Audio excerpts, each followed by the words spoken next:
Is it?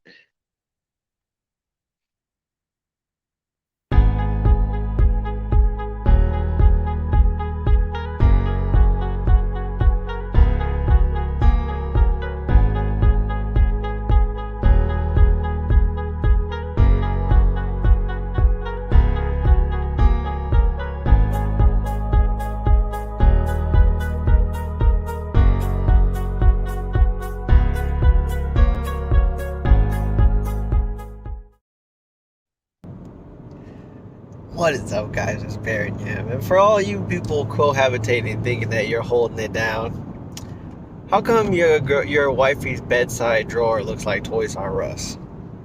Huh?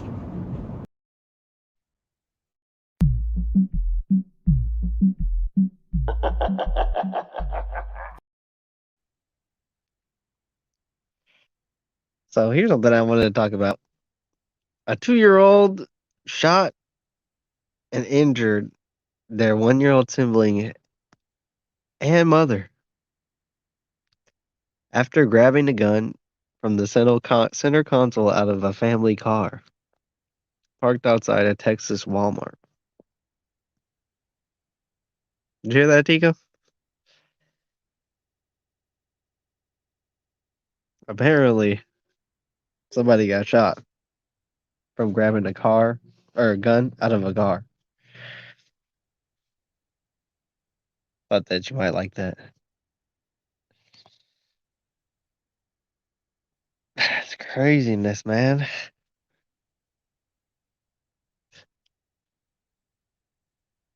Guess how old the mother was too.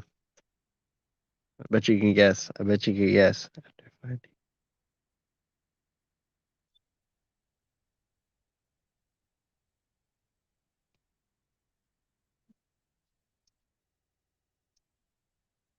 Hey there, Tico. Hello, JR. What's up?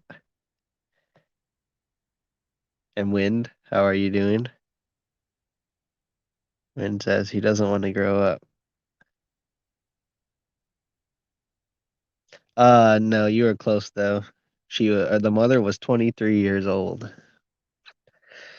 1 month old,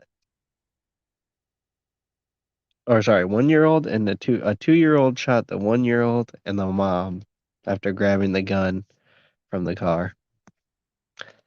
You know, JR?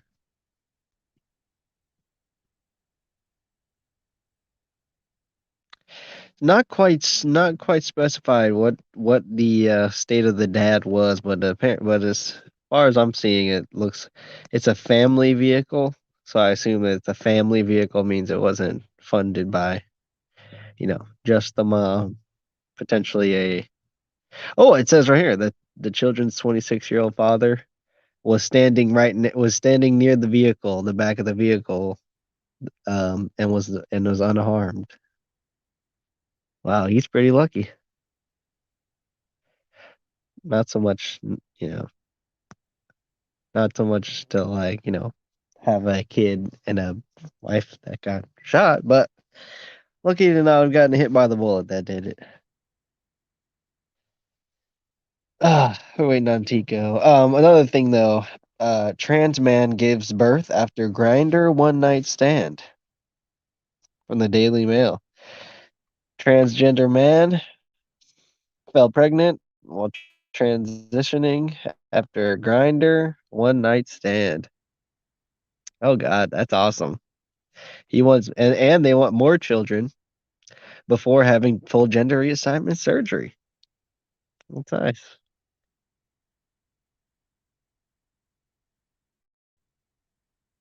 So apparently this guy, or this soon to be guy, I should say, is taking testosterone and estrogen blockers,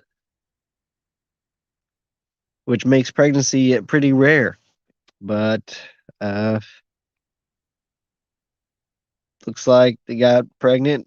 She got pregnant while with uh his current husband. This is gonna sound hard to coming out, but I'm just getting used to it. While pregnant with her child that she just carried to full term. So Think about that. A grinder hookup led to a baby for a woman who now wants to be known as a man. Some crazy stuff going on. JR says figures. I assume that's what that was about. Poor kid. Well, he's definitely gonna grow up in a.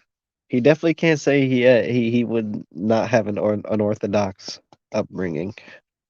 Yeah, he probably knows how to relate to a lot of different types of uncomfortable situations. He probably will be able to adapt to a lot of different situations once he gets out there in the real world. Me as a kid growing up in that environment, I would probably just be waiting till I turned 18 to be like, all right, now I can finally live my own life.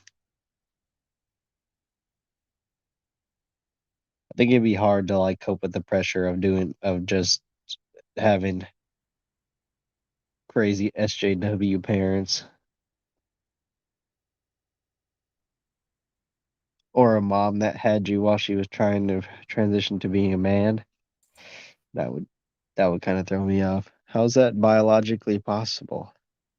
Well, if you're looking at the picture of the person, JR, I I mean it it is physically possible, but it's unbelievable. I mean, she's to think that anybody would want to go on Grinder and date this, let alone sleep with this woman unprotected. Crazy.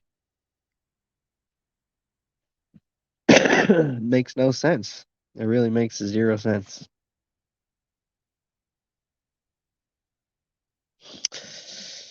But yeah, there's just it. Why should anything make any sense anymore? Why you got the queens roaming around. Alexandria Ocasio Cortez. She apparently thinks that conservatives love looking at her feet, or her not her feet, but her boyfriend's feet.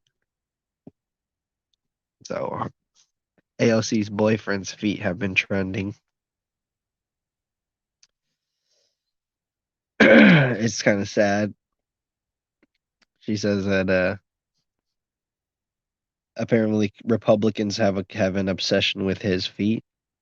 I know Tico is happens to be conservative, but he doesn't like anything regarding feet at all. So she would get checked if she tried to show any of those feet pictures to Tico. I know that's for sure. Oh man, the level of entitlement is sickening, guys. I just got done watching a video. Apparently, this woman from 90 Day Fiance, she was hospitalized after trying to create a business selling her farts online. Apparently, having a bean yogurt protein muffin and dairy diet is not good for your digestive system. Turns out she was making almost $1,000 a day or a jar selling her farts towards the holidays or like during the holidays. She was making $1,000 a jar. What do you think about that? Somebody who is so delusional that they literally put their own farts in a jar on the market for $1,000. Craziness.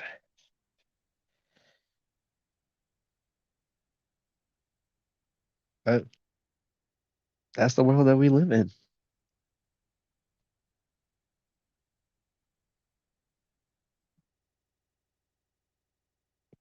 It's wild. It's wild. Did you hear? Did you guys hear that Joe Biden is doubling down on his Well, he's tailoring what he thought about his January 6th speech.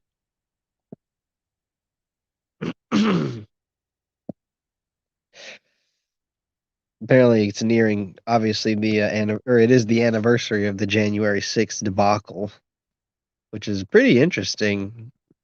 It kind of seemed like it just flew by, but we're back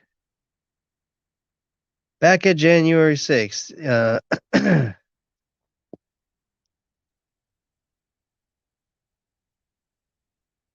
Ooh, my phone's overheating. Oh crap! Try to get try to help it cool down a little bit. I didn't know that it was gonna get that heated. What in the world are you talking about? What? Which part? I've been just been running this show. You talk about 90 Day Fiance? Oh, that chick? Yeah, she was. Yeah, can you believe that? I'm not shocked at all. She's a woman. She Women was don't shock me anymore. hospitalized. Yeah, she don't shock me anymore. Women would do shit to their own detriment, basically. It's not even a shocking thing. I'm not shocked by it. It's not doesn't shock me in the least bit. I'm in the medical field. I work in micro. I kind of seen it coming. Yeah. Hopefully Well, she now hopefully she that can't. $5,000 a week that she paid for that she got paid can pay for her hospital bills unless she gets health insurance. Then I guess she won't have to. She probably don't have to Well, pay the deductible or something. like she's upset. Yeah, that she can't sell the farts directly anymore. But now they can buy. Apparently, they can buy digital farts through like NFTs, which is like that's her new market that she's getting into. So apparently she can't be stopped. Even though she was hospitalized for having to fart too many farts inside of her. Yeah, So apparently she's moving into NFTs. It's crazy how NFTs are becoming just a place for all types of people to scam and make as much money as possible. I mean, yeah. rappers are doing it. Everybody Rappers who does it. fell off are trying to do it. Rappers who are still popping are trying to do it. Video game companies are trying to do it. I just frankly don't trust it. I don't know. Like I'm okay with microtransactions, but just having a whole a place where I could spend more money. I mean, I would be considered a whale just because I don't have a lot of like income just to throw at video games personally, but I still like I couldn't see myself spending like $1,000 just on a skin of a gun. But I mean, have you ever considered spending that much money on something online? Not to say that it's not like the future because I don't. What else is there going to be to spend money on if you just a person that plays video games like that, like hardcore or as one of your only favorite or like one of your only pastimes? I mean, it's not like we spend too much money on a whole lot of other things. It's just kind of like it's a no for me, but I can see how people would spend money. Like you said, it wouldn't shock me that people would do that.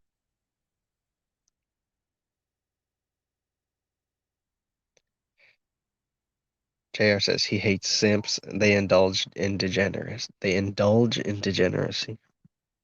Yeah, they do. They really do. Fart is fecal matter.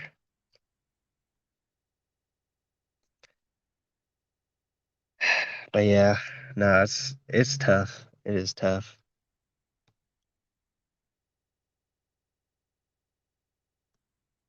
Yeah. Have you been here the whole time, or were you busy doing something, Tico?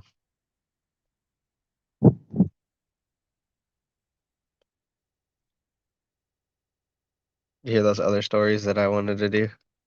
Oh, he's muted.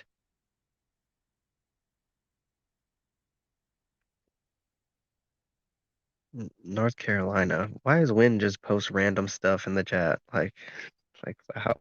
Was anybody supposed to understand the context?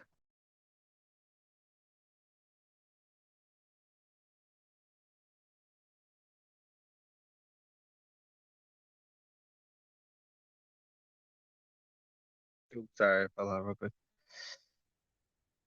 Man, I'm surprised that you changed the name back to Sadist. I didn't think it would show up on Twitch that way.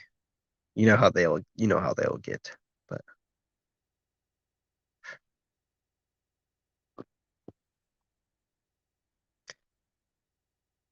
JR kind of thinks that a toddler shooting his parents, well, is interesting. Yeah, it says right here, mother was airlifted to a hospital in serious condition, and the 1-year-old was taken by ambulance to another hospital. So they're split up. The family was split up because of this horrific tragedy.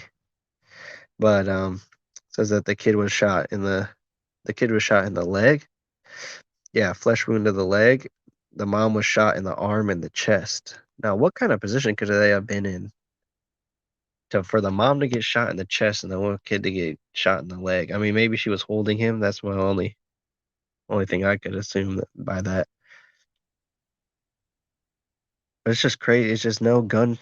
It's in Texas too, which makes you think like, what couldn't they have a bit more better understanding about guns over there? But no.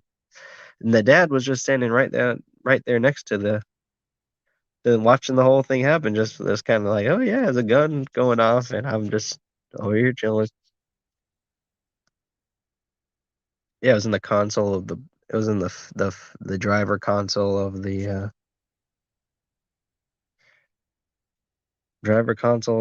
vehicle.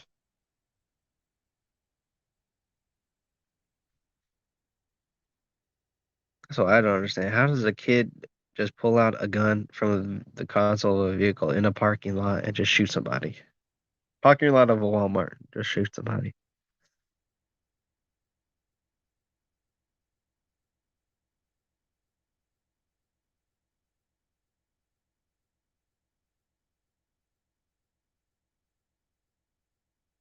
Guess what? The article that I'm reading it on, it says the sex of the person that shot the gun is not being disclosed. Whoa.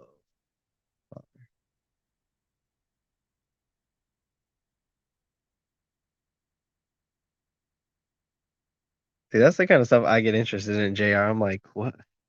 How does this go? How does this plan to shoot for his family to get shot up go off without a hitch? Like, how does this really happen?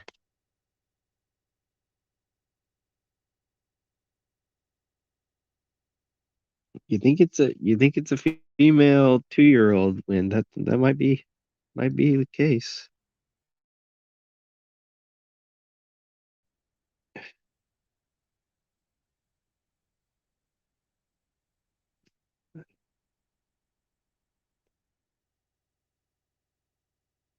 Wow. Of course, the gun is loaded because you got to go to if you pull up to Walmart, you just got to be carrying that heat, apparently. So you never know what could pop off at a Walmart. You got to be armed to the teeth. It also doesn't say, but I'm curious. Yeah, what kind of gun was it? Was it like a handgun, or was this kid just like pull out a rifle? Well, it had to have fit inside of the center console, so it probably was a Glock or something like that.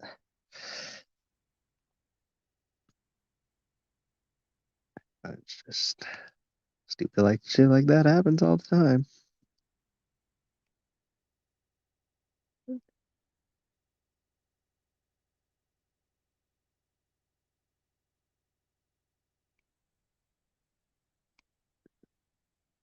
Finds gun. Okay.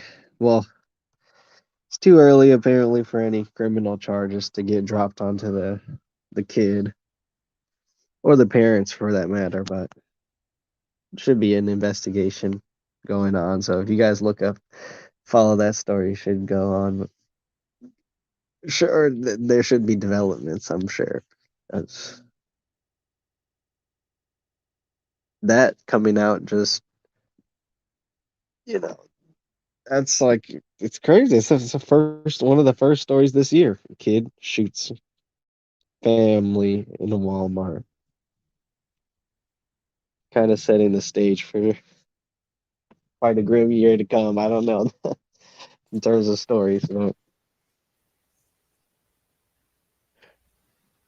I know Tico's not shocked. No, I'm not. Where are we going with this? I don't know. I'm just trying to come up with. I just thought I would go with top current events. I guess there's nothing's really current if it doesn't. Well, it's not even It that though. It's doesn't more or make less the fact that it doesn't everybody's make pretty much. headlines. Well, the problem with it is like everybody's pretty much done it already in the manosphere and outside the manosphere. It's like, Done what? Done the story? yeah, all these stories between Better Bachelor and Alba and Preach or freaking Gundam or what's his name over there, Birdman, Difo, uh, Jeremy at the quartering. So the question Yeah. is it really current events anymore? Well, I would look up to those people. It's you kind of have to you have to think about like what you want the format to be for you. I mean, is it for a live stream? It's not going to be like a short, and it can't be. I don't have like uh exclusive sources like like top secret sources. So I'm just we have to react to something, or we have to react to we have to like look at what's happening and talk about it. So I was just thought we should talk about it. So let's talk about it. But if you just if nothing surprises you, then nothing surprises you. Well, no, it's not even that though, because the sad part about that is they pretty much cover this, and it's like I hate to have to get behind people. Or if I'm going to cover something, I'd rather be in front. In other words, I'd rather be in Okay, front of what did you everybody, and have? I'd rather What did all right. Okay, so okay. That I because the agree. sad I part agree. about that is what I don't want to do is basically make a cosm or a schism of well, where did they get this? Where did they get these sources from? Or where did this come from? Or I heard that on such and such. It's like they talked about it. Why are we talking about it? Like it's been done enough, basically. Like Russ was really really good because nobody else was really covering it, manosphere wise. Hmm. I don't even think Jeremy even covered it really. Well, he did after the fact, but it's one of those things where it's like if a bunch of people, it's kind of like what I talk about, like the dance craze called Hmm. dabbing. If Pat O'Reilly's doing it, it's not cool anymore. It's pretty much done. Hmm. It pretty much done had his time and his moment in the sun at that point. Right. No, it's true. So why beat a dead horse? Why be the other channel to beat a dead horse, basically? Oh, I mean, yeah. If there's stories that came out today, I can see how you would, or I find it hard to just Well, say the that. sad part Okay, about no, that. Well, another no, it's not another even that though. It's person more or came less the out and fact did that it. it's not even that. It's more or less the fact that I didn't even know somebody else covered the shooting and that you watched. Let's talk. We could talk about that. the shooting. I think somebody did, but I'll be happy to talk about that.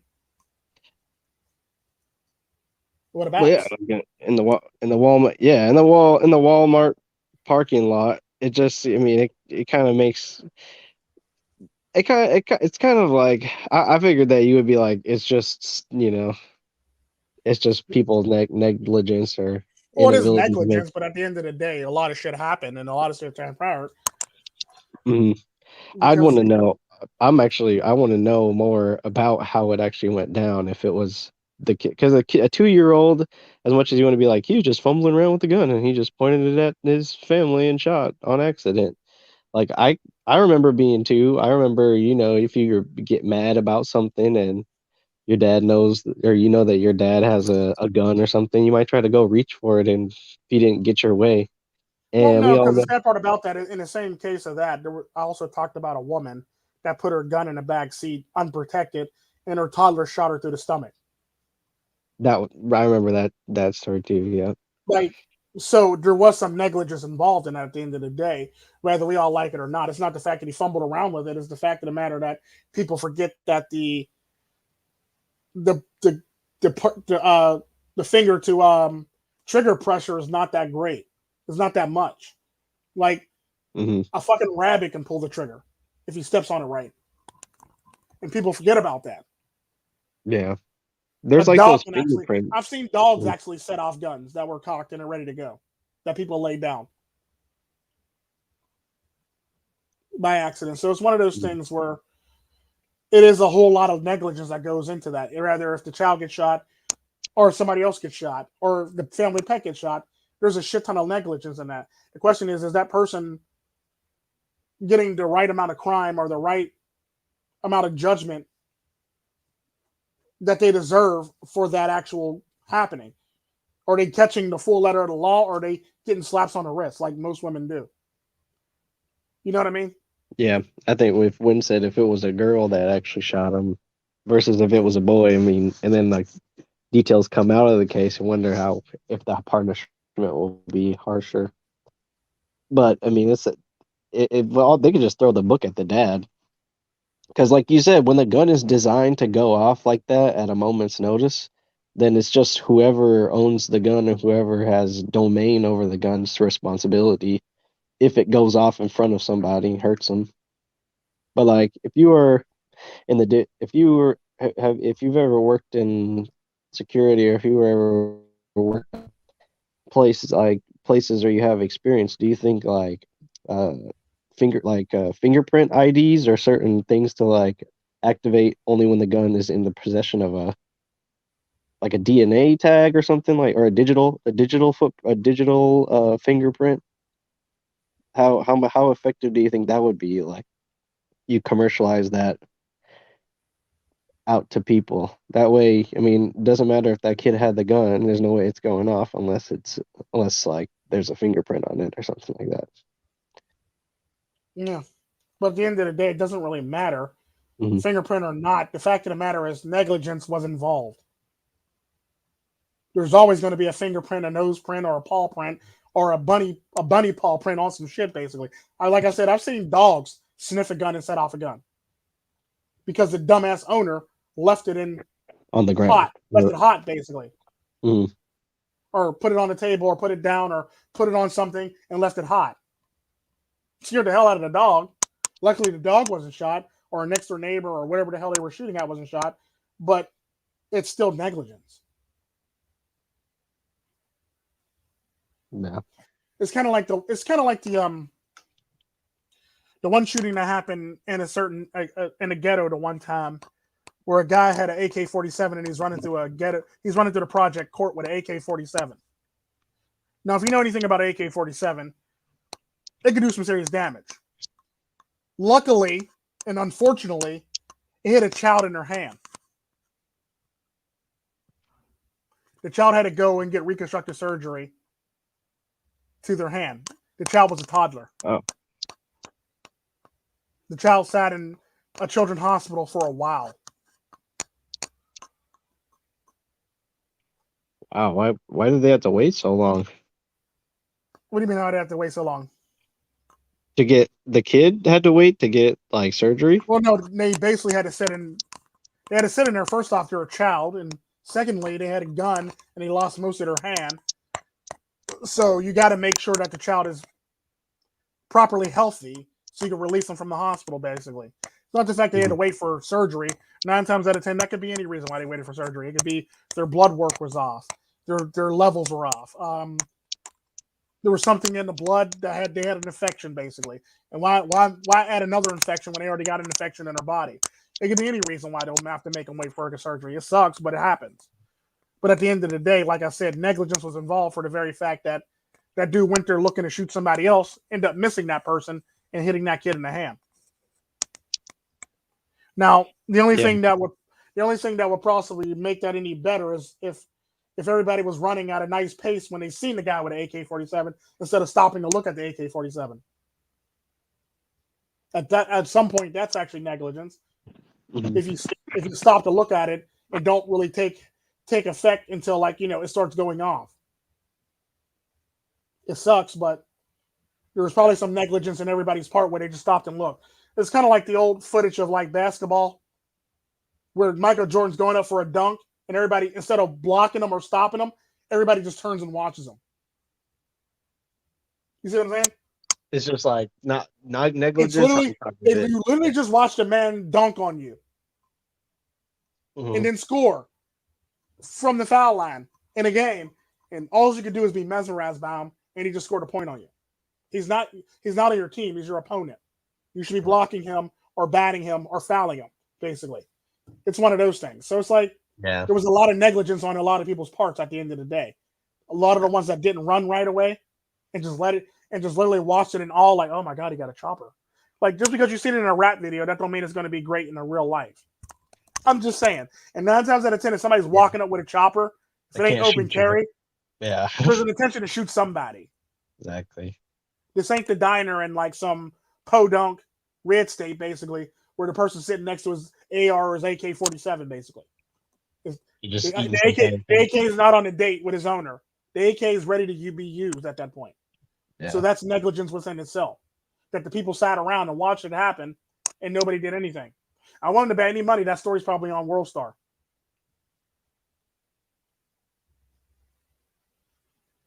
Yeah. I mean, it probably is having to do with a kid Well, no, getting the shot fact in that he the pulled head. out, the fact that he had an AK-47, pulled out an AK-47, I bet you any money somebody yelled World Star and put it on World Star. It is what it is. Oh, I see. I see what you're saying. Yeah, like it That's would be. negligence when it's kind of like nowadays where people, instead of actually stopping shit, they just film it now. Mhm. The same concept. It's still negligence. You basically watch somebody get their ass whooped. You filmed it, now you're putting it online. When you could have stopped it and prevented that person from getting their ass whooped or death. You see what I'm Mhm. saying? Negligence. It sucks, but it happens quite Yeah. often, and it's sad.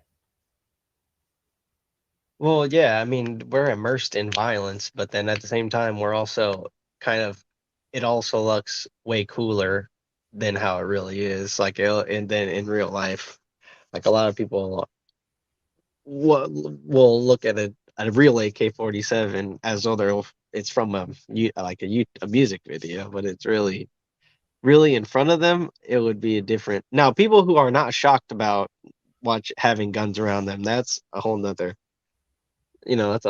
separate issue to talk about because people are like desensitized to guns, so they're not surprised when they see a gun, but then if a gun goes off and it takes somebody down, now it's all of a sudden like, oh, it's a serious situation. And then they were, why weren't you thinking about that before when the gun was out and nobody else was really batting an eye? But I think you mentioned a cool thing about the basketball thing. It's really just the spectacle of it all, right? Like Yeah. watching It people. might be a spectacle, but that person still scored 2 points on your ass. Yeah. You're And playing a I.e. game. And if you lose, all you have to blame is yourself for standing there watching it and all like, oh.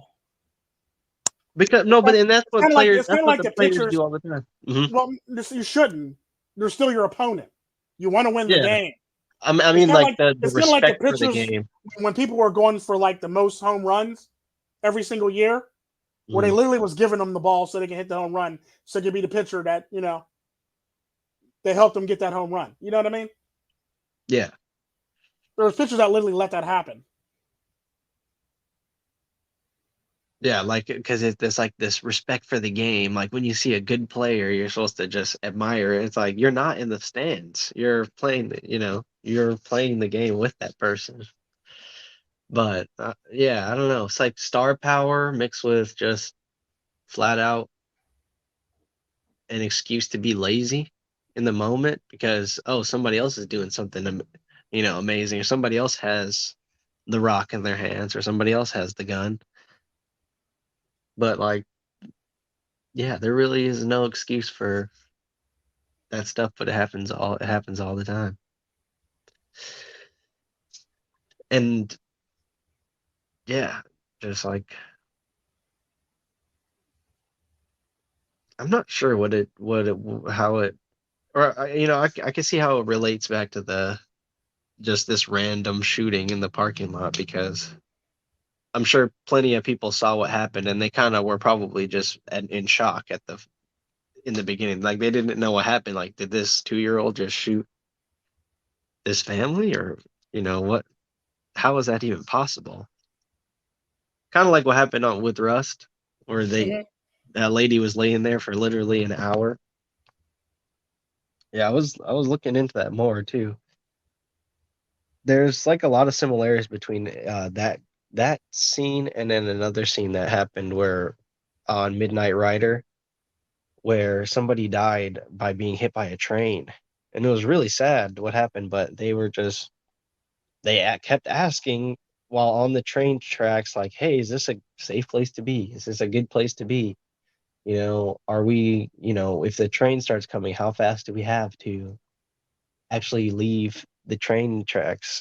And the people who were responsible for making it safe, like the assistant directors and the producers, they all either ignored the question or they just brushed it off. And then there's literally video out there of them trying to escape from this train tracks, and then the train comes with its really broad, like, sand pusher front end, and it takes out the hospital bed where they were prop that they were using, and it takes out one of the women too, and she's gone. She's no longer here with us. And like you could kind of say like you've seen it coming, because that's kind of the whole point of a train, is like you see the train coming from a far distance away.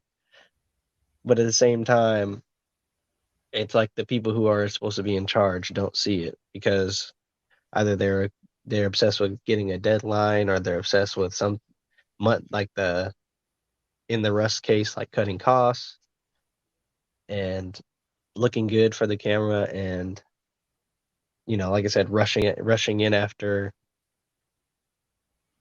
some stardom or fame or fortune. So it makes it that much more tragic when it's something that's happened time and time again, and it always affects the wrong people.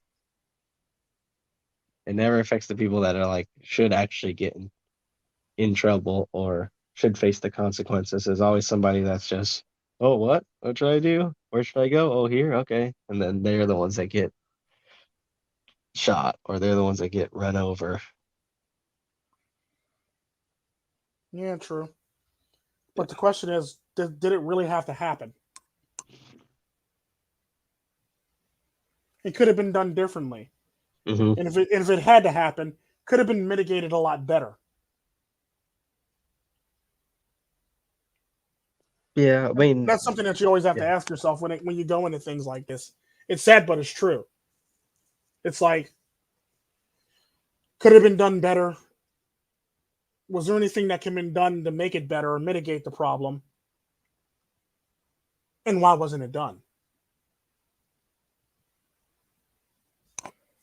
Right. I mean, shoot. Because then that ironically goes back to my whole entire thing about accepting responsibility and ownership of shit. Basically, your part in the whole damn thing. Like, case in point, Rust. It just wasn't Alec Baldwin's problem. It was a lot of other people around him that failed a lot Mhm. of other people too at the same time. It's kind of like if you work in Right. a lab. Best thing is it's kind of like if you work at a lab.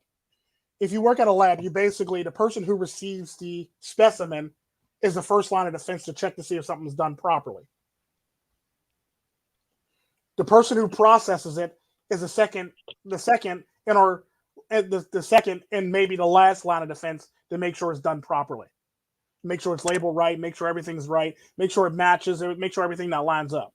The sad part about that is both of us dropped the ball. We're both responsible for this fuck up, basically, at the end of the day.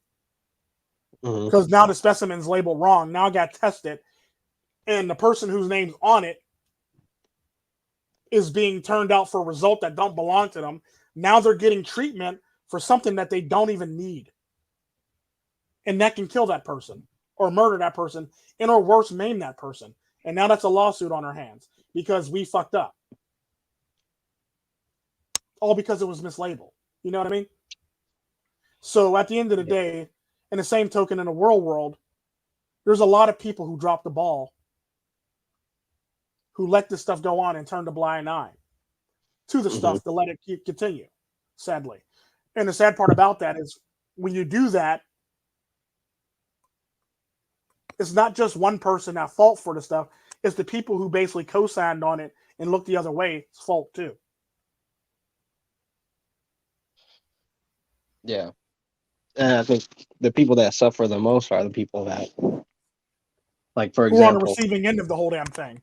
yeah, Like who's at the receiving end and a person who may end up maimed or dead, basically, which is typically a person on the receiving end. All that could have been prevented had everybody had said something, had everybody had done their job properly, and nobody rushed the process. mm, It all could have been ended differently. There wouldn't be a person dead and another person wounded. Had everybody had done their jobs properly. Or everybody not.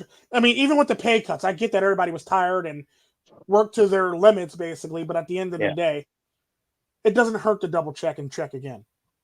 yeah, Hell, they do it in the military with parachutes. They do it with guns. They do it with parachutes. They do it with everything. yeah. Double, triple check Yeah, compliance. they do it. They do it in the mercenaries. Do it on a regular basis. They want to make sure everything's working properly. Their Mm, gun, their comm, their their vest, their anything basically. hmm. Everything's working properly before you leave it. That way, you don't have any surprises while you're out there. Because now you have to improvise because you don't have a whole entire military to come and help you. Basically, it's just you and your team basically that are out there in the middle of nowhere to save Hmm. your own asses. When you're a Yeah, mercenary versus when you're in the military, you can have a drone strike, an air strike. The fucking Marines can come in, the cavalry can come in, the army roll in. It doesn't matter. Everybody's coming in basically. You have a backup plan, you have a contingency plan, and you have people in place just in case shit like that happens. The sad part about that is that's how it should always be, and it doesn't have to be the military to do it. You should be practicing this stuff in your life on a regular basis.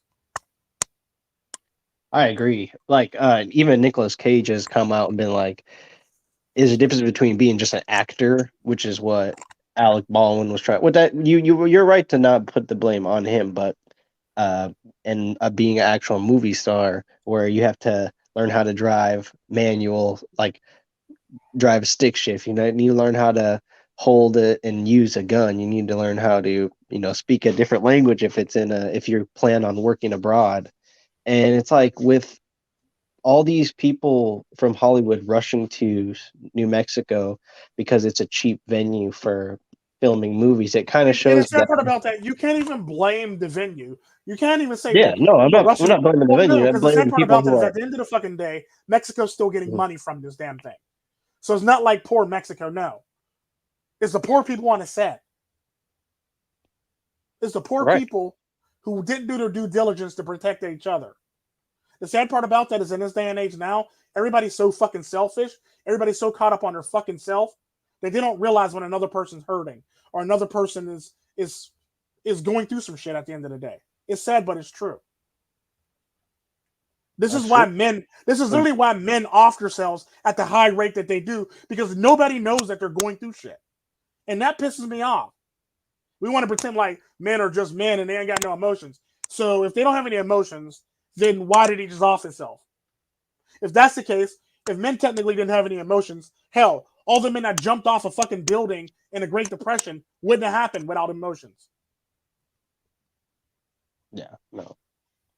You see what I'm I saying? mean, it's So inexcusable. Yeah, there's it's just it's there's it, an it kind of agitates me insensitivity. that everybody is so fucking self-centered and everybody's so selfish. Oh, yeah, hate getting cut. Well, it kind of just shows you that a lot of people aren't ready to leave that like small little bubble that they call, like you said, themselves, and also their immediate circle around them. Like they would just rather just sit in a place where or operate or work in a place that's comfortable for them. When it's like even if they have a skill that's marketable or that's internationally needed or internationally uh, sought, they would just rather find like a nice little place to or an easy place to go. Like if you look at most of what people's like grievances are for working. It's always like they're commuting. It's always like some traditional thing that they have to, they think everybody has to do that works. Like they think, oh, you have to be able to drive X amount of miles if you want to work a real job, quote unquote. So then they have to get a car. They have to factor in all this mileage into their amount of money that they make. When you really don't have to do that in this day and age, you could just work from home or something like that, or you could work at a job that's close to home. You could walk to work. You could take the train, take the bus. Yeah. And But that goes for anybody and everybody. The sad part about that is when it comes down to it, what you can't do is be a selfish, self-centered person and expect everything to go right or everything to go swimmingly in your life. The sad part about that is some of the most selfish, self-centered people end up with the shit happening to them personally. This is how shit like rape happens, which really sucks. Because the sad part about that is people go out in the world and they want to do shit that they believe they can do because power, female mhm, empowerment, basically. The sad part about that, female empowerment only gets you but so far. Men know this. yeah,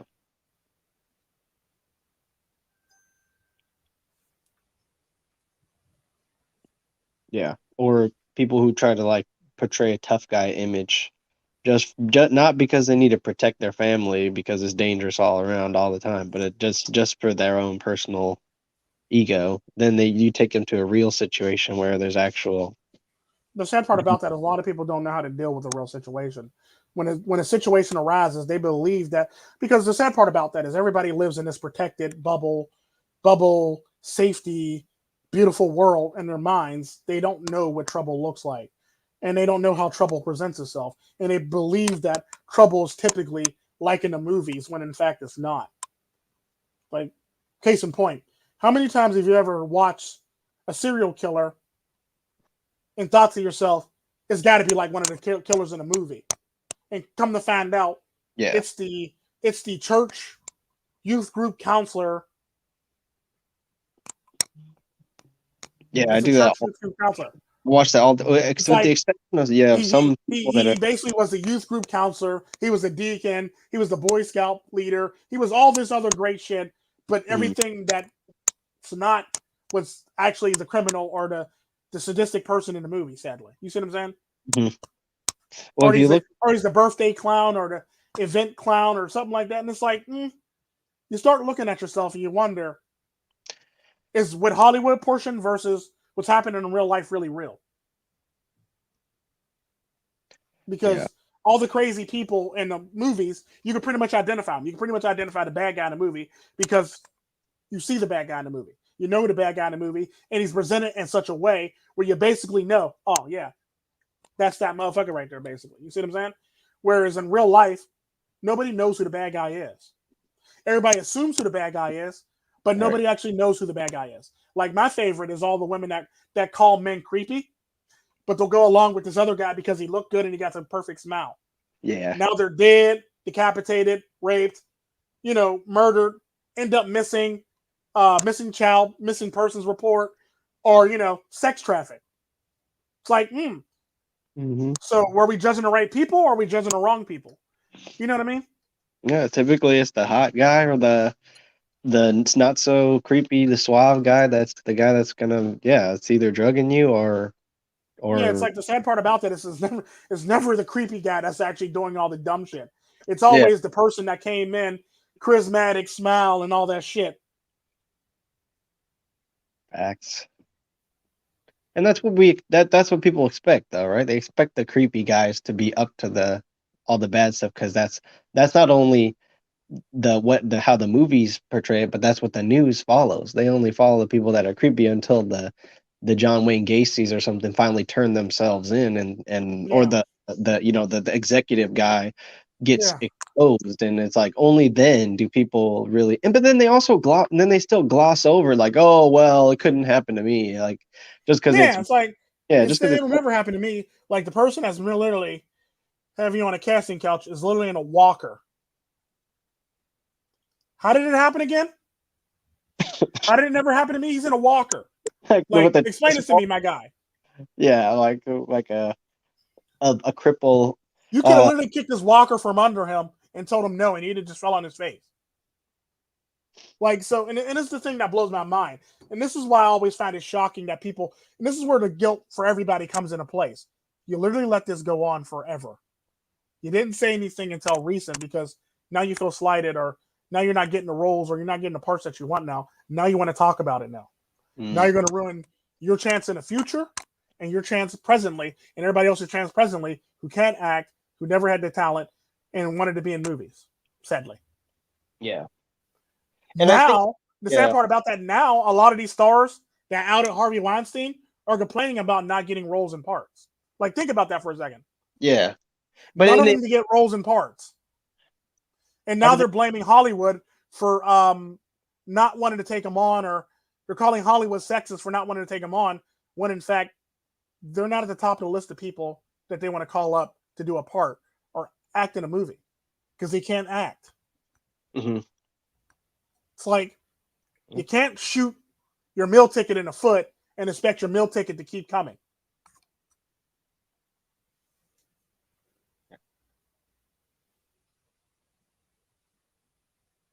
It's sad, but it's true. I would just say like it's almost like women. It's almost like because they're recently calling out men for getting like for like a kind of like a perk that they get to the job. Like I wouldn't say Well, it's no, it's not even a perk. It's the sad part about that is it's only a perk if you actually feel, if you get it once, it's a perk then.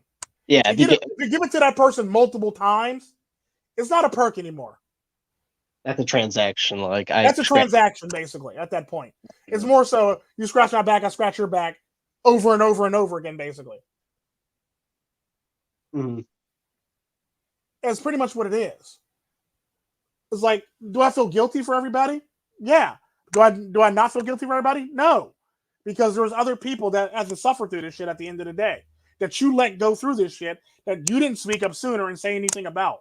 And you can't blame Hollywood, because the sad part about that is at the end of the day, if you know anything about rape culture, especially in prison, they're at the lowest end of the totem pole. They get their ass whooped by everybody in jail and everybody in prison. It's not glorified in the least bit. They're in the bottom of the totem pole, and literally, guards literally have to protect them from the regular population because they'll get killed, because Mhm. they get murdered. Especially because here's the thing that I need to tell people about criminals, especially ones in prison. Just because you don't think they care because they robbed a couple people, that's one thing. But if you rape somebody and you go to prison, those prisoners automatically think of it like this: that could have been my child, or that could have been my mom or my sister. That's all they know, and now that person ended up missing and dead, or shanked to death at the end of the day. So no, there's no such thing as rape culture in America. Rapists get killed in prison at the end of the day, whether we all like it or not. It's Yeah. sad, but it's true. Nobody wants to protect a rapist in prison. Hell, half the time, guards put them in there on purpose, tell them what happened, tell the other inmates what happened, and look the other way. So how is that actually a culture? How is that culture? How is that an actual thing that we celebrate in Yeah. America when in Question that. fact you watch people die on purpose in prison? Hell, half of us got bumper stickers on their truck that says "Save a deer, hunt a pedophile." I literally got one on my truck that says that. Yeah. You could well. Yeah. You couldn't say that. You'd have to question whether or not we live in a rape culture when any woman can just point at any guy she thinks is creepy and be like, "Ah, that guy's trying to hurt me." And That's where the culture comes into play. yeah, Because at the end of the day, they can blame it on patriarchy, but at the end of the day, you create the culture. women The that people who be complain about it the most is the ones who create it. It's kind of like rap culture. Rap culture wouldn't be a thing without somebody actually rapping. If nobody rapped, it would not be a thing. You have to create it for it to actually be a thing.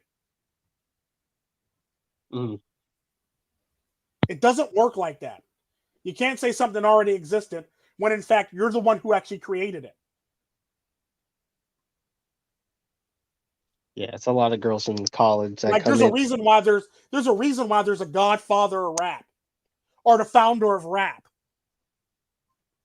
There's a reason why that exists, because somebody had to do it and somebody had to start it. And at the end of the day, when it comes to false accusations, that's a part of the culture. Mhm. That helped build the culture. That's kind of true though when you say it like that, because It that's basically made the culture to what it is today based just on to you. just to not have it ever be that bad again because they're empowered and now they can Because the sad say, part about that is it's not even bad. It's not even the bad thing. The sad part about that is it's still going up. And it has nothing to do with the right. It's everything to do with the left. no, the yeah, not yeah, and then that's what that's what I was trying to say. Well, with the AOC thing, she's like, "Oh, you conservatives are creepy." It's like Yeah, they'll I'll be be creepy, but the sad part about that, they're the reasons why shit still runs smoothly. and yeah, and like people get caught that do bad things to human beings, like you think about it. I mean, yeah, there's liberal police, but also conservatives to make up the backbone of and then whenever anytime liberals want to point at corruption in politics, it's always, you know, right wing corruption, but they never talk about Put the at corrupt left wing corruption at all. The sad part about that is one. everybody's getting kickbacks from everybody, but everybody want only point at one side, not the other. Sadly, the sad part about that, there has been Republicans that came out and pointed out other Republicans. It's happened multiple times, but there hasn't been a leftist that pointed out other leftists when they've done some fucked up shit. Like you won't see Nancy Pelosi pointing at AOC.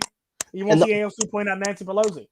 the only person they've ever been able to do that with is Anthony Weiner, and he still ran for mayor and government office multiple Yeah, times. His wife is still an aide for Hillary Clinton. Was still an aide for Hillary Clinton. It's like yeah. even with There's a the lot of people, people like that, sadly, and it's funny how we want to make it out that the other side is wrong or one person's wrong or one thing or the other. The sad part about that is at the end of the day, the thing that bothers me the most about the left is when it's them, we want to hide it, bury it, or make it seem like it doesn't exist, or we want to make it go away for the greater good of our agenda. Case in point, President Biden. There's a woman that literally said, and I quote, that this happened to me, he did this to me, he did this to me, he did this to me, he did this to me.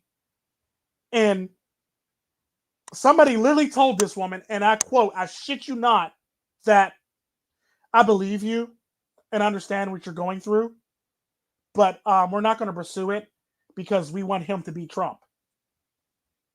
Let that sink in. You wanted somebody who did this to a woman to win because you hate somebody that fucking much. it's just like So when they so Bernie. literally you showed everybody, fuck that woman's problems, fuck that guy, we want him out of office. Literally what you said. Literally what you did. Think about that for a second. Yeah, it's like the person doesn't exist if they push your agenda. They only their ideas that they have are real. But then but then if they stop pushing your agenda, then all of a sudden, no, now you can start bringing up Well, and their the sad bad. part about that is it doesn't matter if they're pushing their agenda. If it's not the right, they like to bury it. Like a case in point, all the people that are the heads, that's the head of freaking Me Too, have all been outed for doing the exact same thing that they claim people are doing to them or other people. Like, think about that for a second. The lady that's the head of it had charges in her past. Hell, the one mayor that supports it wholeheartedly have two people coming out against her ass. One of the other ladies that support it, two of the actresses that support it, had people literally come out about their ass, about them doing sexually wrong shit to them too. So it's kind of like what I said in the one last stream that I did, the one podcast that I did about my thoughts on women. Like, you literally don't care about other women. You literally don't care if you can push your narrative at the end of the day. And most time, if a woman is projecting, she is guilty of that very projection. It's very rare for a woman to be projecting a problem and not be guilty of that problem. It'd be like, case in point, what is something you usually hear when you start talking about women? Like, uh, Wage gap no, or like let's just say uh, some of these single moms are not taking care of their children and they're spending money on nails and hair and shit like that, and their children look like Hurricane Katrina survivors. What is the pushback that you get from women? You well, hate women. Not all yeah, women are like that. It's like, okay, fuck that. We're talking about an actual factual thing that's actually happening. You see what I'm saying? They don't think about that shit. They go straight off the deep end. Well, you're bashing women. You hate women. This, that, and the other. It's I like, see. okay, get the fuck out your emotions for a second and actually think Kind logically about this shit. Would you of be like, okay? And I typically use this argument with them. Would you be okay with your son being taken advantage by a woman like that? No, no. So why is it okay for you to look the other way when it comes to other people?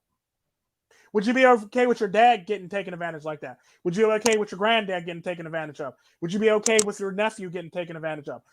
Would you go be okay with your uncle getting taken advantage of or your cousin? Okay, no, no. Then why is it okay for men to go through it? And that's the very problem that I have with women. They can't think far past their actual selves or their immediate concern. They forget that this shit has reverberating effects no matter what, and they want to keep a lid on it. It's like they're their yeah, own best. They're their own best enemies and their own they're like, worst enemies at the end of the day. yeah, It's they're like a like, bad PR agent, I guess you could yeah, it's say. like, why are you keeping a lid on something that's bad? Why are you okay with? Because the sad part about that, the more you keep a lid on it, the more we all look at you and say you're okay with it. This is typically how we can get away with most women are okay with it, or all women are okay with it. Because the sad part about that is, if a woman wants to try to silence you, she's obviously okay with the actions that that person did. It's kind of like a woman that complains about their friend cheating. If you're still friends with that person, you're obviously okay with it. You're okay with their behavior and their actions at the end of the day, whether you like it or not. So that means you co-sign on the bullshit. So that means you're for the bullshit, basically. This is typically why men don't trust women for this very reason, because and women think, no, you hate women and you're degrading women, and this no, it's not about that. It's about your thought process that didn't really go into that shit, or your thought process that went into that shit. I was gonna say thought process is not really much of a thought process because they, Like it's sad and it's true, and it's like we get yelled at for stupid shit like this. It's like you hate women. No, we don't. We're only pointing out a thing that we know you have a problem with deep down inside, but because the label woman is attached to it or mother is attached to it, now you have a fucking problem with it. right, and yeah, like you can't really hang around women unless you're either like a white knight or a cuck, or you'll say some, or you'll like let her defend some other girl you don't even care about, but you gotta put up with it just to spend time with them, which is just like it's stupid. Like that's the part that I don't, that I just be like get ready for, be like, as I get older, I'm like, you know what? If you want any validation from women, you got to either be a white knight or a cuck. The sad part about that, they barely get validation. They barely get a pat on the head or a carrot. That's basically all they get. Yeah, no, that's They don't basically even all get a they. pat on the head or a carrot. It's like you're basically doing it with the thought process to basically be able to appease that woman to get with that woman. That's no way to live. No, and you just gotta be accept being hated, or accept being at least disliked, because that's the only way you're gonna get any. That's the only way at least it might bar what you're gonna get in terms of respect, depending on what state you're in or what politics people will follow. But most generally, it's pretty much just determines, yeah, how you're going to be viewed. Are you going to be are you going to bend over backwards, kowtow to them? They'll they probably will leave you alone. But if you're gonna like act like an asshole, and all of a sudden you're to blame for all of their problems, and your facts just keep triggering their feelings when you're trying to talk about logical stuff and how to address problems. Like I remember I would get into debates about abortion, and you got Wind over there who has the craziest like take on it. I didn't know that take when I was going through school, so I would actually just try to sit there and be like, okay, well, what's the problem with what is the problem with just like having a baby and giving it away for adoption? It's like, oh, what if it was a rape? And it's like, come Yeah, and the on. sad part about that is like, no, not every baby's rape. Knock it the fuck off. Rape babies are only a small percentage of the babies that actually get aborted. It's like a very minute percentage of the babies that get aborted. Most of the babies get aborted because of own selfish goals, basically. I can't take care of the baby, or I'm at the wrong time in my life, or I made a mistake and slept with the wrong person and got pregnant. It's always something that she did wrong, and that's why she can't have it. It's not the fact. It's very rarely a rape baby, sadly. This is how minute rape actually is. Sadly, it's like Like, if you actually look at it for abortion, if you actually look at rape through the eyes of the statistics of abortions, how many babies get aborted because of rape, you realize how quickly that rape really doesn't happen that often to women. It happens, but not as often as everybody makes it out to be. It was kind of like in a social experiment that I did on social media one time on Facebook. I was like, do you ever notice that every single woman in the United States is a rape victim? It was the most active post in the whole entire Facebook history. It got so bad that I had a bunch of people that I eventually just deleted the post because I knew it was going to get ridiculous. Because I knew that people were going to start saying convoluted shit like, well, no, I'm not a rape victim, but I feel like one because my friend was raped. but yeah, exactly. Like it's all they're not gonna come out and defend themselves. They're just gonna defend some other girl that they think Like, is that has nothing to do with you. Well, it's my friend, so it has everything to do with me. So I feel as though that this happened to me too. Like, looks for no, that. I like think though. no, like no, that's not how this works at all. Like that's not how none of this works. That'd be like saying because a black person was hung about in 1800s or 1900s, I feel as though that I'm being hung too. I'm not being hung. The crime didn't happen to me, and quite frankly, I wasn't even born then. Yeah, or like the fact So that, how is it a crime against me? or because I have hundreds of different types of contraception options at my disposal, but I like the way that this guy is, and I like the way that he feels without a condom, and that's his only contraceptive choice, or not having Yeah, sex. basically, yeah, and it is what it is. And the sad part about that is when you tell a woman that, well, you can't tell a woman what to do with her body. Well, don't tell me about your problems with your being a single mother. Then I don't want to hear it. And that's literally how I feel about it. Like, if you don't want me to tell you how to live your life with your body, by telling you, well, contraception is a thing. Well, what about him? Okay, that has nothing to do with him. What about you? Because at the end of the day, even if y'all did have sex with a condom and the condom broke, you still have many options after the fact to prevent this from happening. Did they after pill anyone? And it's shit like this that blows my mind. It's Mhm. like, no, you willingly went along with it. You probably planned it, and it happened basically. And this is what you decided on. And this is what you fell on. Because the sad part about that is there's very rarely a man that actually says that they want to keep it at the end of the day. Yeah, 9 times out of 10, a man probably says, well, we don't got time for this. We're too young. We're this and the other. Any reason, abort it. Then a woman gets mad. Well, how you going to tell me what to do with my body? Then she has the baby, and now she's by herself. Like, well, he never wanted it. Now you stuck him with it. The sad part about that is when you don't want it and he wants to keep it, you still get to get rid of it. His feelings mean nothing. You see what I'm yeah. saying? I think So that there's if a you, catch 22. I think that It's if kind of you, like, go right. ahead.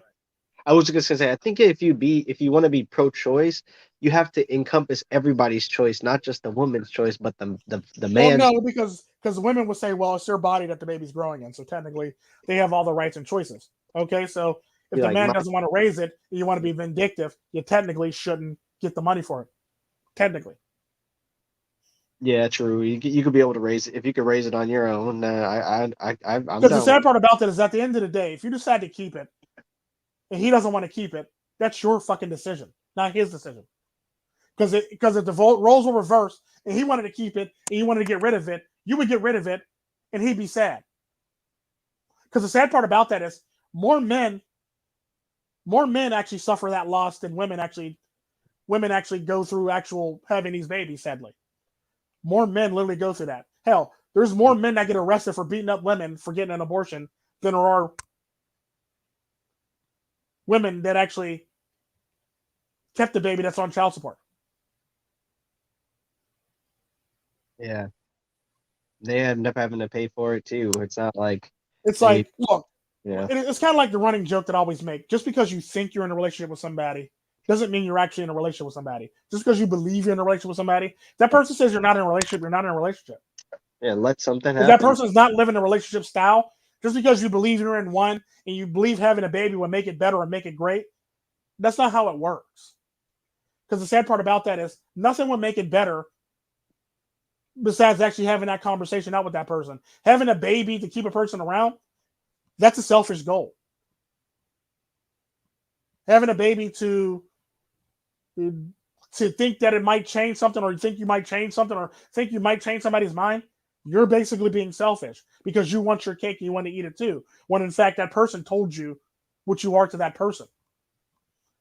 You're a booty call or a sad chick. So if you're a sad chick and you have a baby, you're basically being vindictive and selfish because you want that person to leave their life and come to you basically at the end of the day. And that's pretty much how it works. Is it right? No. Morally, no.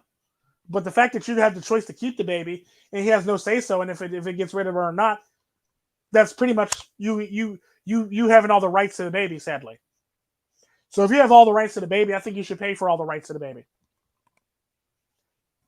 That's the only way to look at it. Sadly, but you can't do that because then that will require you to take responsibility for your actions, Right. and we all know how that goes. Hmm. I'm just saying, you can't take responsibility for your actions. So how do we expect you to actually be grown adults, basically, like you want us to, like you expect us to? We're grown ass people. We're women, but this happened, and you're blaming everybody else but the person that was actually involved. Well, that's different. That's not different. That's the same thing. If you can't take responsibility for the small shit, we can't expect you to take responsibility for any big shit. If you can't Yeah. take responsibility for anything, we don't expect you to really take responsibility for anything that happens in a following, basically. Because the sad part about that is you've already showed your hand. You already showed what you're willing and willing not to do. Hmm.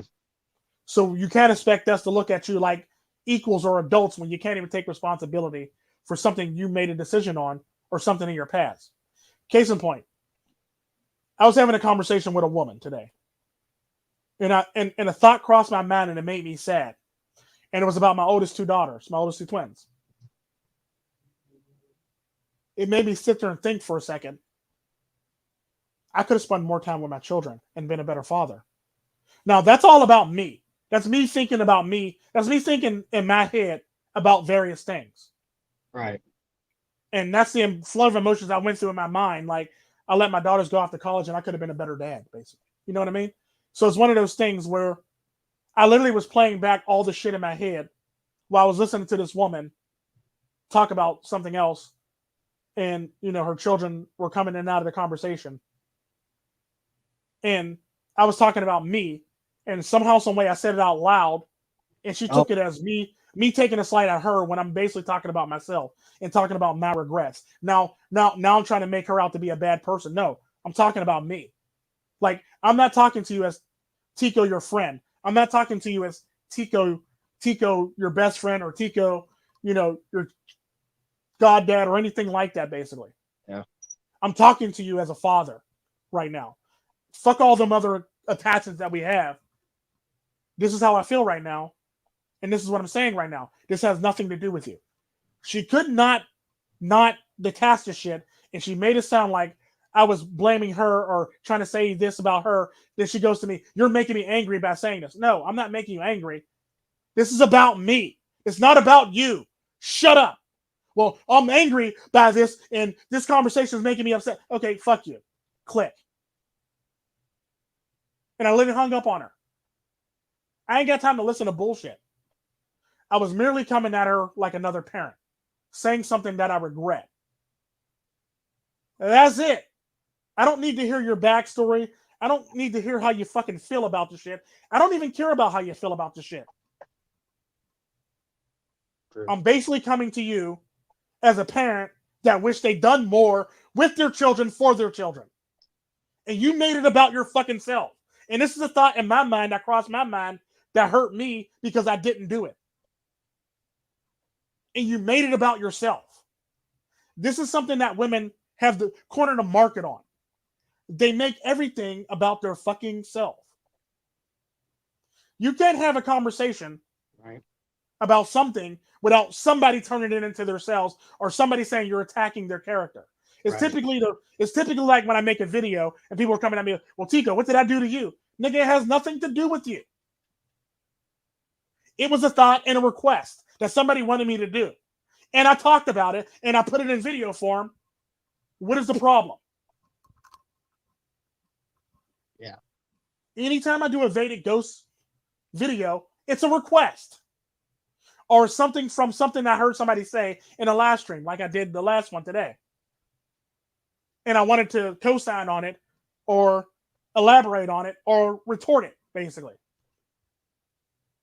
So everything literally is a request or an idea that I overheard in a live stream.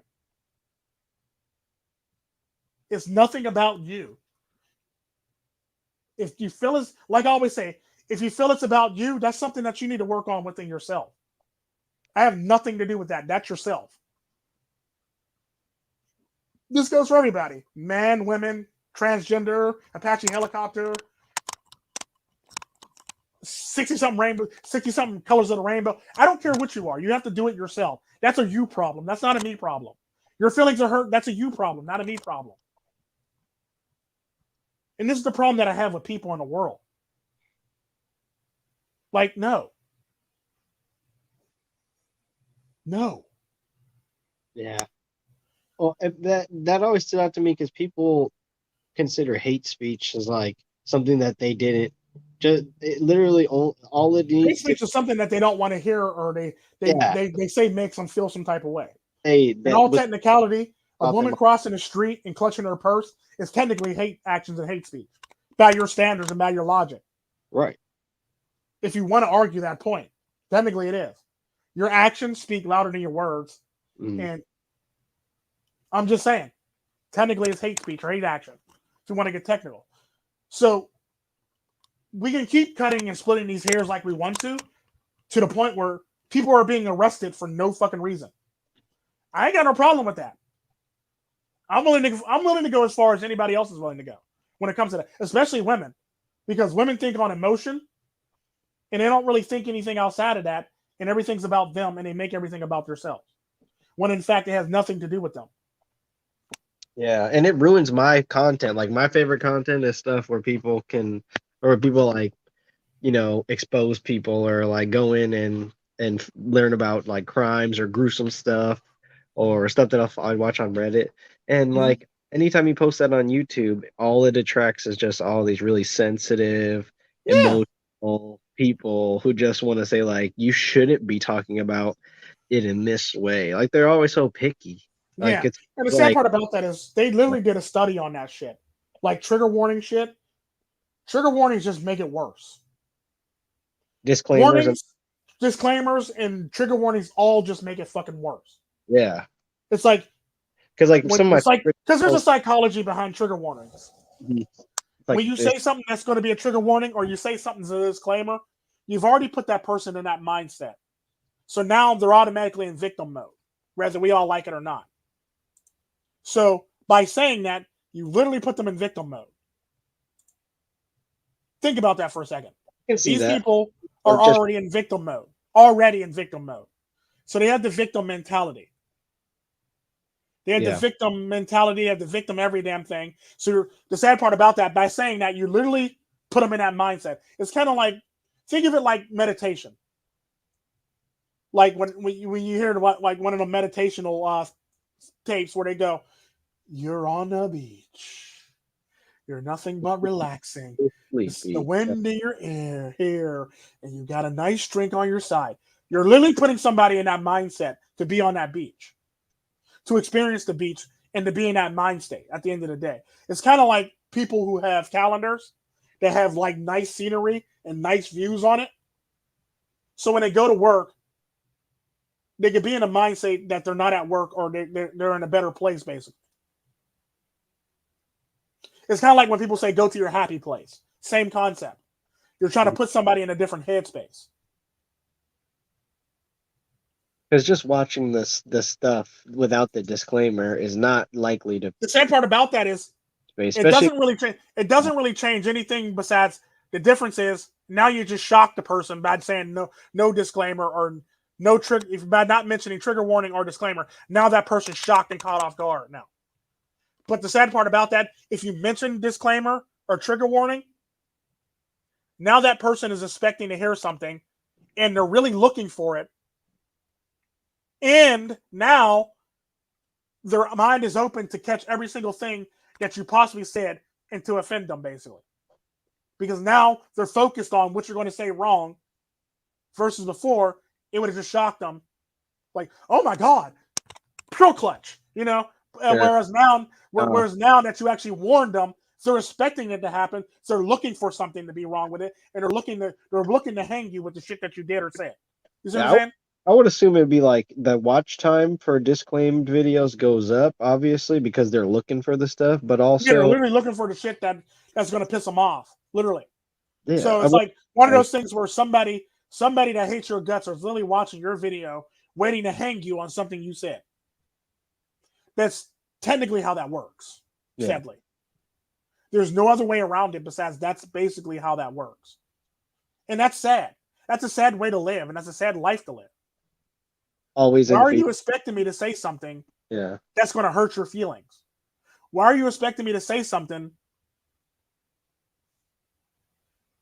or looking for me to say something wrong? Because there was a disclaimer or a trigger warning at the end of it. What's up, Billy to go? Like, you know Uh, what I mean? What's up, D Man? What's up, JR? What's up, everybody that came in the chat? When that's about it, and everybody lurking in the background. we'll lurk Why in are the. you expecting? Why are you expecting bad things to happen at the end of the day? Because now that you said that, now they're going to expect anything that you could possibly say is going to be offensive. Because the sad part about that, once you think about speech, when it comes to being offensive, there's nothing that you can't say that's not going to be offensive to somebody. Everybody's going to take offense to anything you say, whether you like it or not. At the Yeah, end that's of the the day, perfect. That's a perfect example too, because D-man, it's almost like a disclaimer is like a condom. If whether you put one on or not, it's still gonna be your fault that you're gonna say yeah. something that's gonna piss Because the them off. sad part about that is, if you say disclaimer, they're more apt to watch the fucking video. They're more inclined to watch it because disclaimer. You see what I'm saying? Yeah, and then they're also more inclined to strike Watch or, longer or put a strike on you but because you said they're something that hurt their fifis. that's the thing too. People like that. They're walking around with a flag, so they're like like for hypothetically, like they're ready to flag something. Then you put a disclaimer. Now they're like, all right, Now, I'm gonna, now, they're, now they're trying to go in now, basically, and it's yeah, sad to watch that. It's like, wait, what? When did this happen? Why is this happening?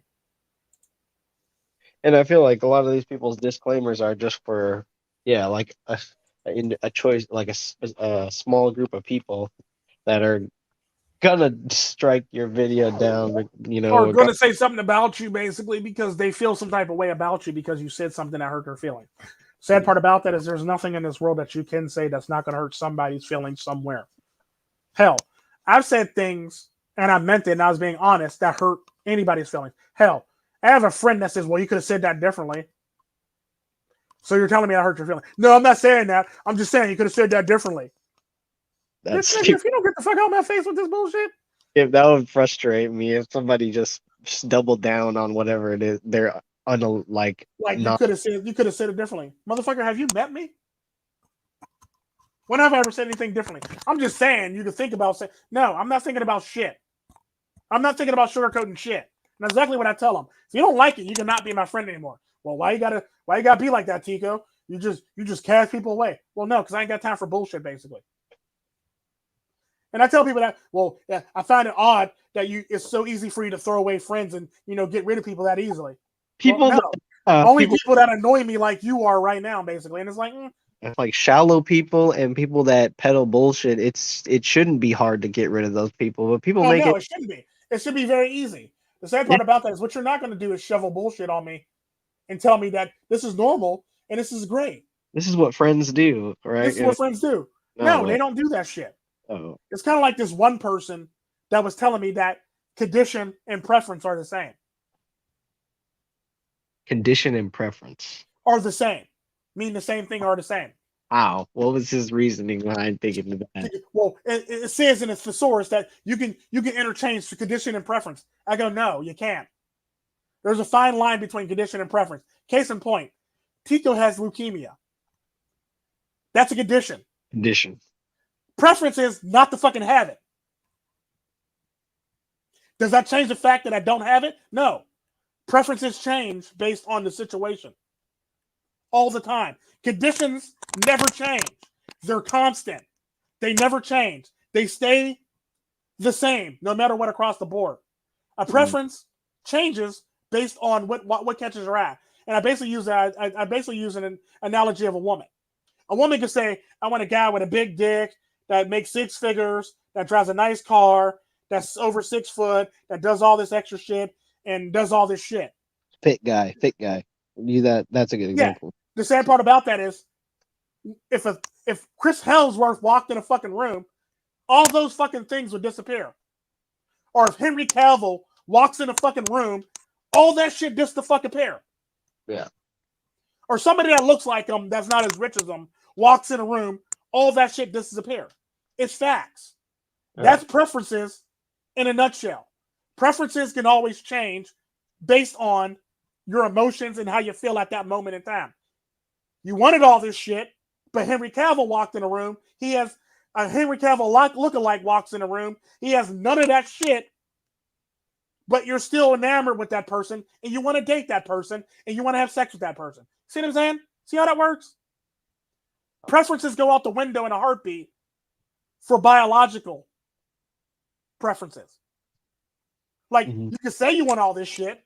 You can say you need all this shit. But at the end of the day, your biological preferences will always supersede your social preferences. Because at the end of the day, think about it. And people in the black people community will be like, well, no, because he was this, that, and the other. Like, none of that shit really mattered. Mm-hmm. Like case in point, I'm not the most handsomest person in the world, but you put a gun in my hand and you have me shooting a fucking gun. I'm sexy to a group of women, basically, at the end of the day. I'm the sexiest man on the block right now because I'm shooting a fucking gun with intent to kill some damn baddie, and I look like a savage killer. Now I'm sexy to women. It is what it is. That's how preference change based on situation. Case in point, I talked about a woman that I took out on a date. Wasn't interested in me at all the whole damn date. Was on her phone, texting everybody, saying what restaurant she's at, posted it on social media, taking pictures of posting on social media, telling everybody what she's eating, shit like that. Was not interested in me the whole fucking day. The minute a nigga tried to carjack me and I fuck him up, now all of a sudden now this bitch is interested in me. Think about that for a second. Now she's all hugged up on me. Now she's loving me. Now she's wanting me to come upstairs with her and shit like that. And I didn't. Because at the end of the day, if you cared about me that much, you should have cared about me before that carjacking happened. Because at the end of the day, the only reason why you're turned on right now, because I had to fuck a motherfucker up over trying to jack my fucking car. That's it. Your preferences and conditions change based on the situation or how you feel in that moment. It is what it is. You thought you were dealing with a lame. You found out you got fucking Liam Neeson in the car. Liam Neeson in the car taking over out this bitch. Like, it is what it is. Like, you can't, and it's true. And the sad part about that, we laugh about this shit, but the sad part about that, preferences change based on the situation. No, conditions never change. The condition always stays the same. The condition is a motherfucker's trying to carjack me. I prefer not to be carjacked. I prefer to drive my own car home. But unfortunately, that's not going to happen tonight. Either way, it wasn't happening. It was going to be a crime scene no matter what. They were taking my car no matter what. Let it be him or the police. They were taking my fucking car, whether we all like it or not. That's my preference, to be in my car and drive my own car home. Unfortunately, based on the conditions that happened, I didn't get to drive my own car home. I had to drive a rental car home. See what I'm saying? Yeah. There's a My lot of preference was my car, not a rental car. Like, no. Now my condition is I'm sitting in this rental car and I got to do my best not to wreck this bitch and have it put on my insurance. Condition. I got to follow the conditions of the car, the rental place, so I won't have to pay for the shit if anything happens to it. Conditions, not preference. I didn't preference. prefer to drive another car home. I didn't prefer to have a rental car. That's part of the conditions that happened in my life. Now it's a condition that I drive this rental car until the cops get done with my damn car and they fix my shit and they give it back to me. See what I'm saying? That's all Yeah. a condition. That wasn't a preference. I didn't prefer to be robbed that night. I preferred to go home in my own damn car. But under those conditions, my preferences didn't work anymore and they got tossed out the fucking window for the fact that I had to drive a different car home. And now I'm sad because now I'm driving a different car to work and everybody thinks I own this car. No, it's a rental car, bitch. Get off me. Mm-hmm. It's like So it's someone. one of those things. And that's the problem that I have. That's the problem that I have with people that try to say it's the same fucking thing. It's not. Because I could bring up a lot of things like that. Like a case in point, the woman. I would prefer her to be into me at the beginning of the date, not at the end of the date. After shit pops off. But it didn't happen. The conditions that we were in, she was not interested in me the whole damn date. She was interested in somebody else. Her preferences were elsewhere until I had to stab a motherfucker. Now her preferences are on me. Now what I preferred at the beginning of the date is happening at the end of the damn date. See what I'm saying? Right. I mean, so like you really shouldn't go off of preference because it could change at a moment's Yeah, notice. preferences are fickle. Like Billy to Go said, preferences are very fickle. And I think Conditions are never fickle. Your condition is your condition is your condition. It's all about how you deal with that condition. A condition is a rigid rule. Mhm. It is a very rigid rule that you have to follow, that you have to abide by, and figure out how to get the fuck out of. Case in point, the guy had a gun. That shit could have went any old type of way.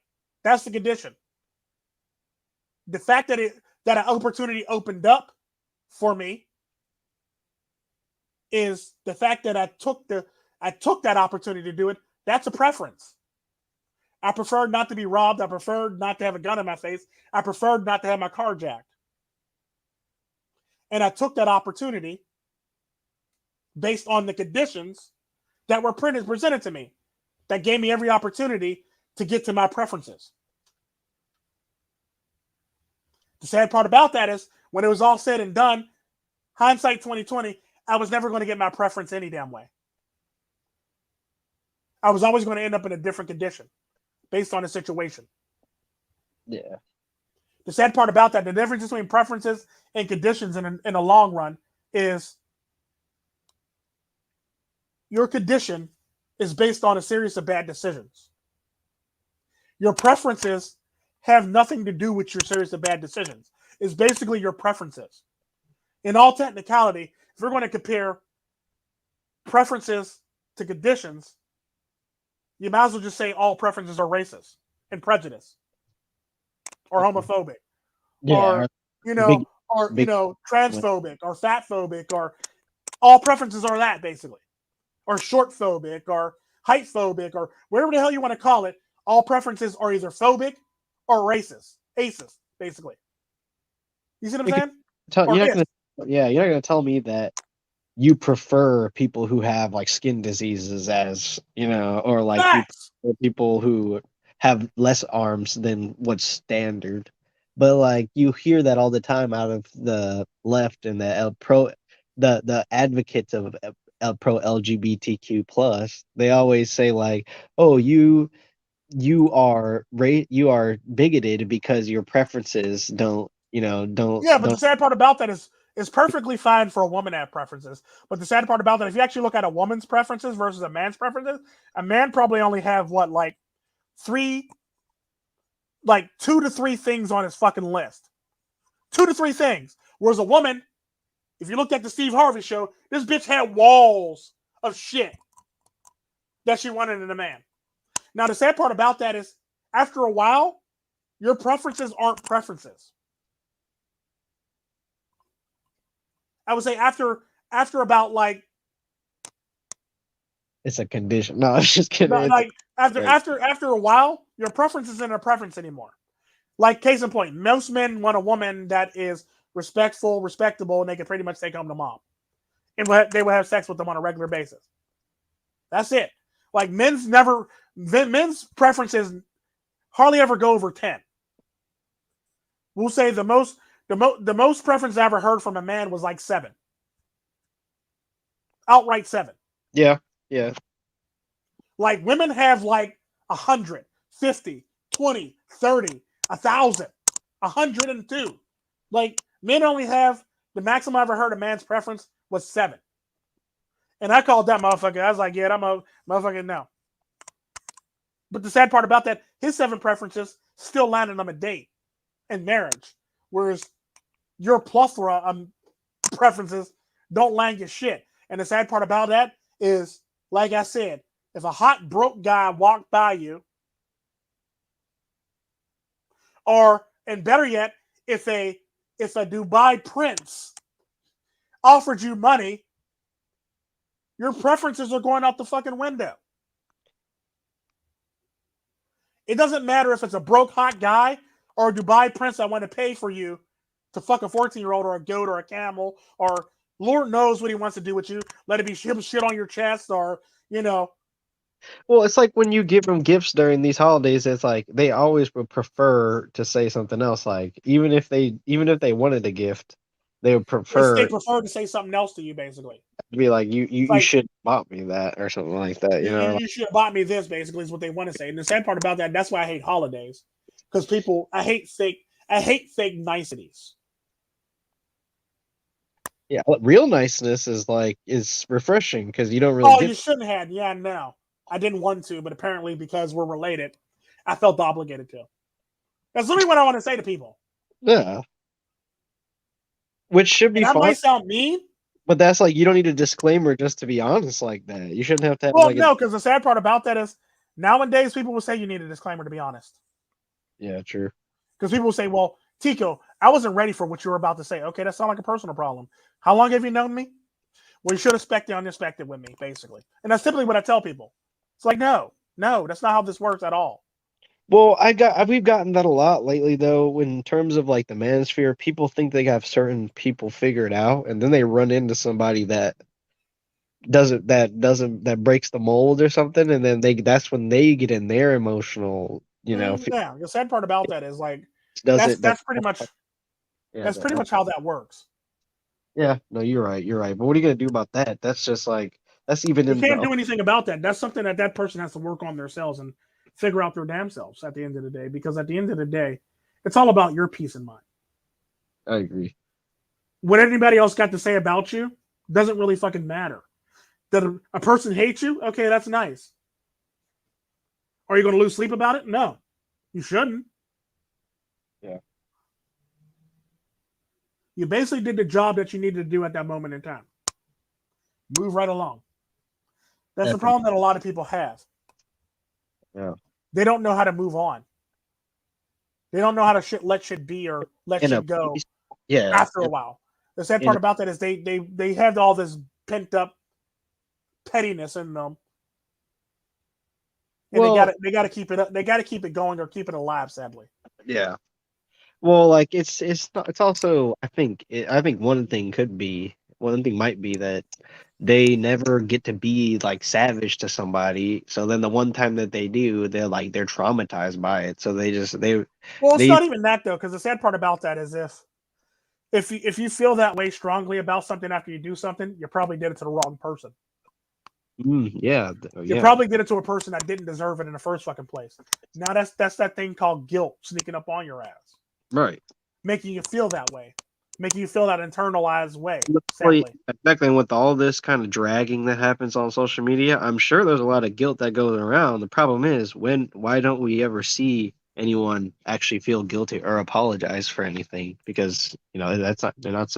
Because the sad part about that, apologies aren't meant to be done in public. It's meant to be done between two people or the people that it happened to. It's not supposed to be done publicly at the end of the day. The sad part about that is people got to make it public now, or people want it to be public now, or people want it to be extra crazy, basically. Case in point, all I wanted was a simple apology because somebody cost me $20,000. This person couldn't give me a simple apology. They could have fucking texted me or sent me a fucking email, because my email's under all my videos, to tell me that they're sorry.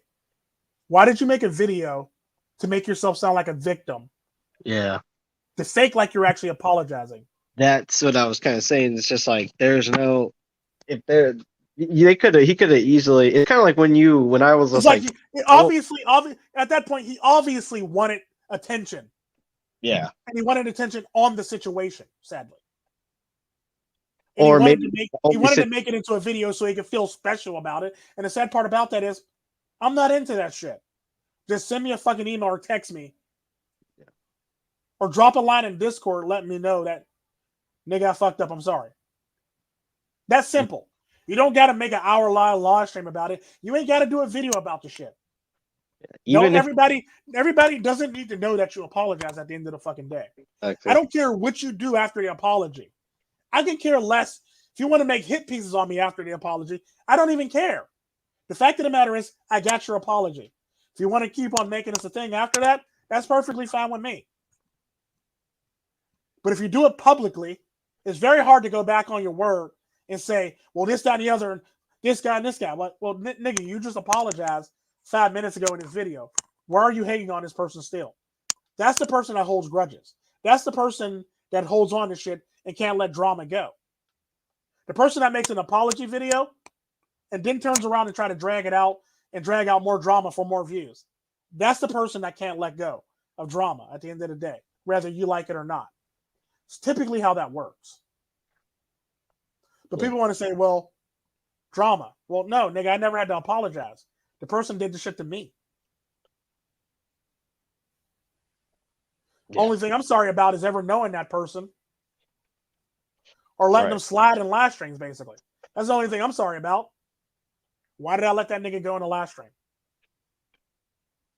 He wasn't my friend. I didn't like him any. I don't care about him. That specific situation. And here's the thing. Here's the thing. Like, this goes for any fucking baddie at the end of the day. This goes for anybody that's not a part of the Ticosphere or anybody that's, that claims somebody was a part of the Ticosphere. At the end of the damn day, let's run down the list while we're at it. Shit. We'll start with Dusty. Dusty wasn't a me thing. Dusty was actually a Yam thing and a Double I thing. I never approved of Dusty. Dusty was never part of the Ticosphere. He basically walked into the line of fire and he got shot. End of story. Did I do it behind the scenes? No. I called him out in person on a live stream that everybody can go back and watch over and over and over again and laugh about, sadly. Yeah. It is what it is. Another person. Mega Man. He wasn't a part of my team. I didn't know him from a can of paint. He's basically a hidden idea. Hidden like having him on because of the shit that he said and for the views and clicks, basically. We'll just say that basically to sum up the story. Do I have a problem with Hidden? No. I don't have a problem with Hidden at all. Still to this day, I don't have a problem with Hidden. People think that I have a problem with Hidden, but I don't have a problem with Hidden. I actually love Hidden like a little brother. I'm willing to admit that. The sad part about that is, at the end of the fucking day, I have no problem with Hidden. Whether we all want to make up one or not, basically, I have zero qualms with Hidden. Always loved Hidden. And always will love Hidden at the end of the day. But the problem is, like I said, Mega Man wasn't a me idea. That was a Hidden idea. And everybody else started running with it and is making it okay. Sad part about that is I was never okay with him. I didn't really like him in the first damn place. Because I watched his content, I seen his content, and I basically knew how that was going to pan out in the first damn place. Play victim, play some more victim.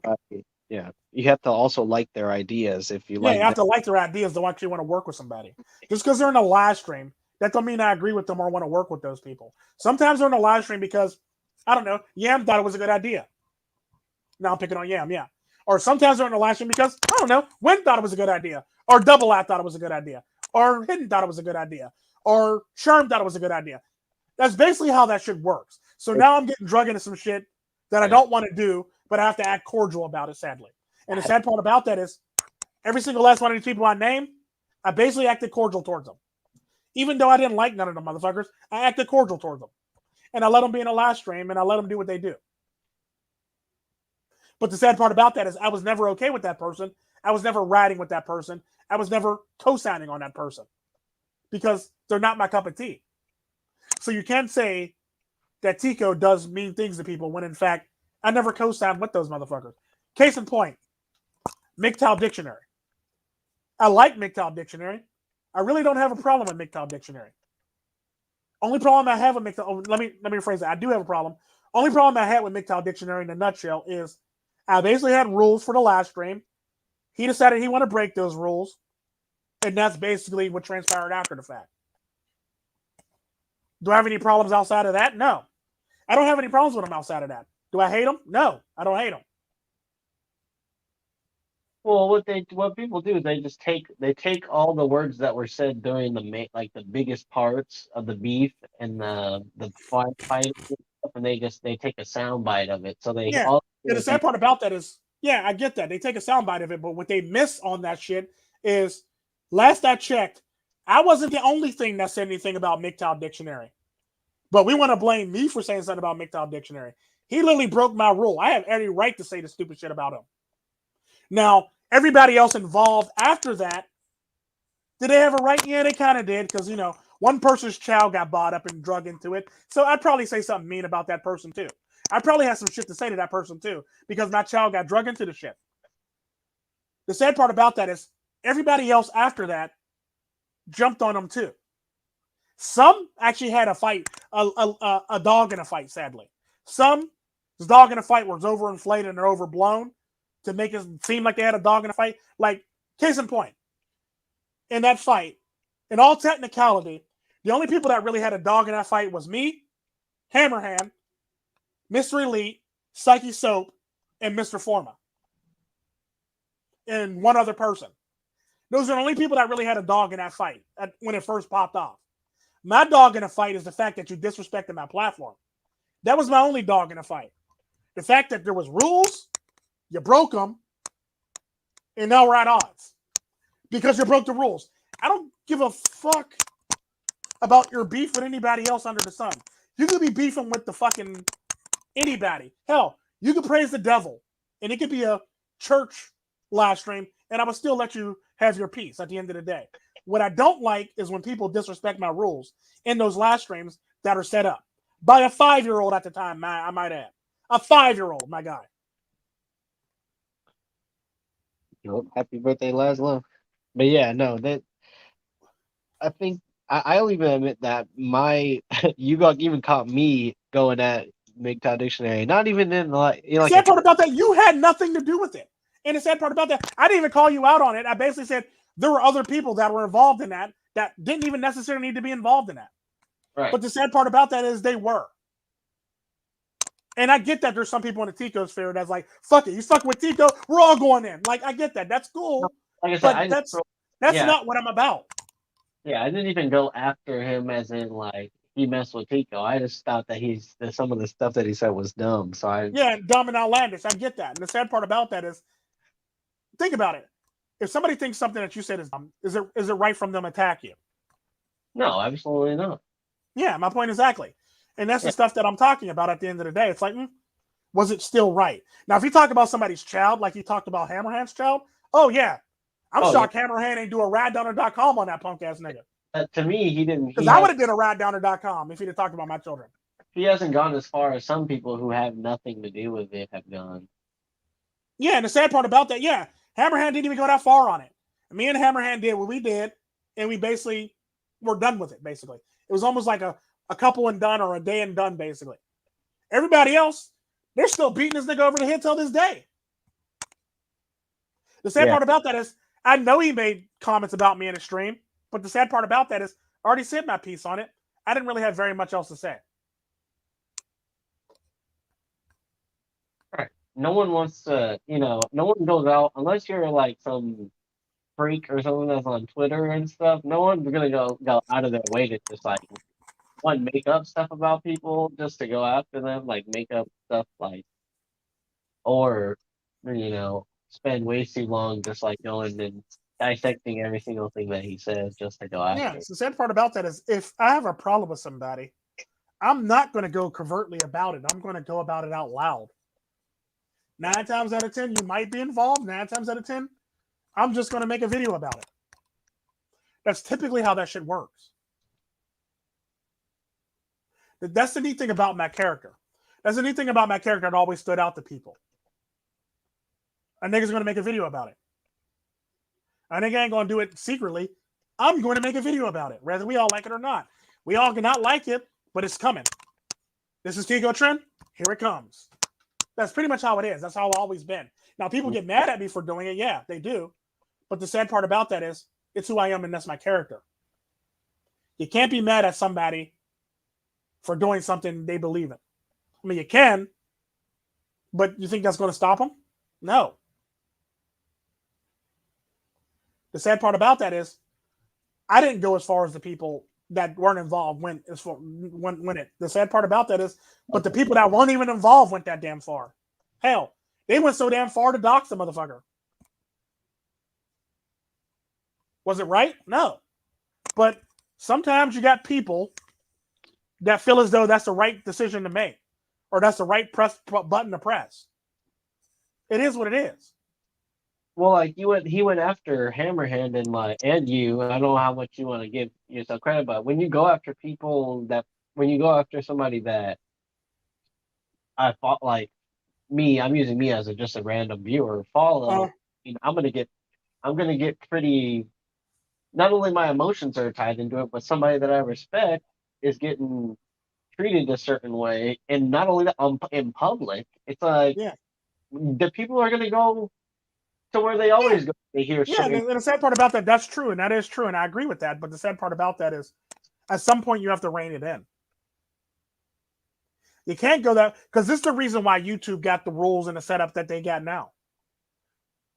Because people going in riding or dying for their content creator. I don't want nobody losing their account over me. Nor do I want to lose my account over somebody riding for me. You see what I'm Mhm. saying? Because the sad part about that is that very thing can get me banned and you banned and a few other people banned. Well, Tico was involved and he talked about this Tico Trent character. Then they'll go, YouTube will use their algorithm, find my channel, and just ask me. Sad part about that, there's been a lot of big content creators who've lost their channels because their followers have went a little too far for them. Sadly. Wake up the next day, you don't have a channel. Didn't even get a strike. You just wake up the next day, you don't got a damn channel. You see what I'm saying? So it's one of those things where you never really want you just want the people who watch you to get good content and learn things from you and watch for good entertainment or content, sadly. That's all you really want. You Yeah, don't need them stressed out, riding or dying for you online for no damn reason whatsoever.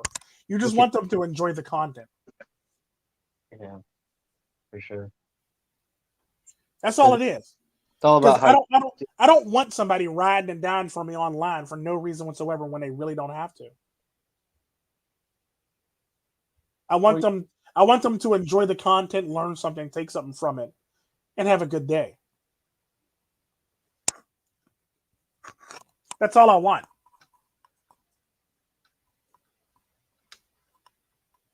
Because at the end of the day, there's never been somebody online that I wish the worst for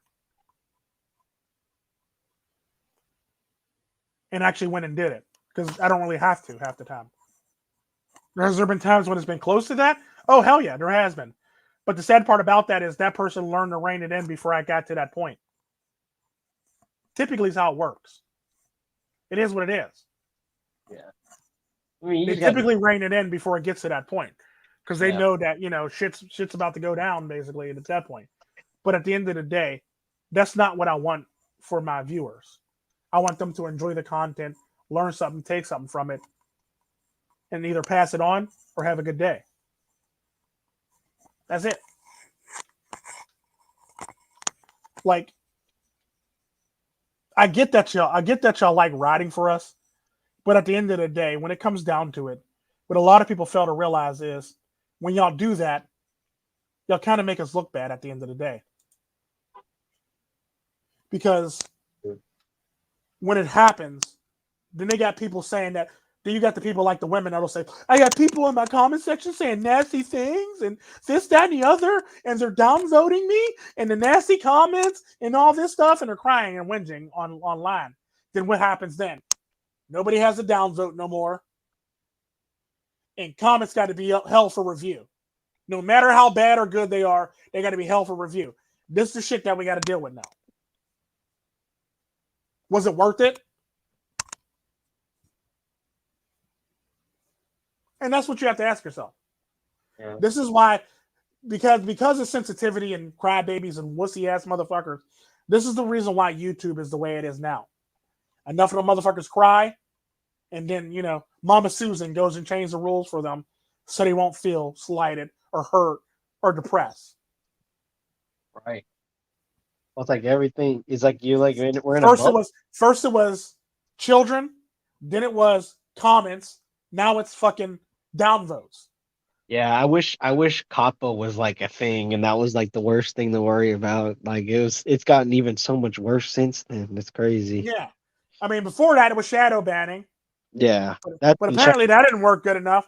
So yeah, now comments that somebody make can get you in trouble now on your channel. Then it extended from comments that somebody makes on your channel can get you in trouble to comments that your viewers or followers say on other people's channel can get you in trouble now. You see what I'm saying? So and YouTube literally has changed the rules multiple times just so they can bitch smack everybody at the end of the day. And the sad part about that is when y'all do that, it looks less like a philosophy and more like a community or a gang. it benefits like I said, it benefits the people and not actually the It creator. benefits the people that don't hate us. Yeah, I mean, it benefits the people that hate us at the end of the day. It doesn't benefit the people that like us. right. Because then they can say whatever they want on here now. Yeah, because the people that don't like us can say all the shit that they want about us and distort us and make us sound bad. But the sad part about that is if nobody was going over to do it, it's very hard to nitpick a community or philosophy when we're basically being ourselves and leaving shit alone. Yeah, That's always been my concept when it comes to trolling and jumping on people at the end of the day. Like, I don't want that. I don't want to add extra added attention to somebody that doesn't deserve it, first off. Secondly, why are you giving that person that much attention and time? Now that person lives rent free in your mind. Like, and now that they live rent free in your mind, now you're upset. it's like, please, Tico, make it go away. It's like you shouldn't have been thinking about it. Yeah, it's like there's not very much I can do with that. That's something that you have to work out yourself at this point. It's gotten so bad that I can't do anything about it, and it's like Exactly. you gotta work that out yourself, my guy. Right. Or with You're the right. person. We're not here to be counterproductive. We're here to be productive. And I get that there's people on the manosphere that says, I don't care what people think about me. But the sad part about that is that attitude is what gets us into the messes we get into now. Right. At least have the ability to say that, like I do. And that's what people can't do. They can't really they can't show weakness. Like it's kind of like It's what like it's not about showing weakness. It's about have taken pride in yourself and respecting yourself, not to be disrespectful to yourself. exactly. Because at the end of the day, no matter how much you want to cut it or like it, just because you do something to somebody else out of respect for one person, you're basically disrespecting yourself to do it. I get that you like that person, but if the person really has a problem with it, they can just put it on wax or make a video about it at the end of the day. If I really have a problem about it, I can make a video about it. If I don't have a problem about it, I don't deem it important enough to really have a problem about it, sadly. That's Right. typically how that works. So at the end of the day, you're being disrespectful to yourself and you're basically showing your ass off to other people, basically. It'd be no different than, women basically doing it for attention, basically. But only thing different is you're doing it for your very content creator. But the sad part about that is your favorite content creator is now catching flack because you went to go rad for that person. And then on top of that, You gave that person extra views for no reason whatsoever. You give that person extra time and views and the time that you can't get back watching that person at the end of the day. All because you were trying to have a gotcha moment or trying to harass that person. Do they really need those views? No. But you make those people famous. It's kind of like what I always say about haters. Your friends will make you popular. Your friends are good, they're good to have around, but your haters will make you famous. And it's true. Your haters will always make you famous, whether you like it or not. Even if you're not paying them no mind, or even if anything, they always will make you famous. Or in some cases, they make you infamous.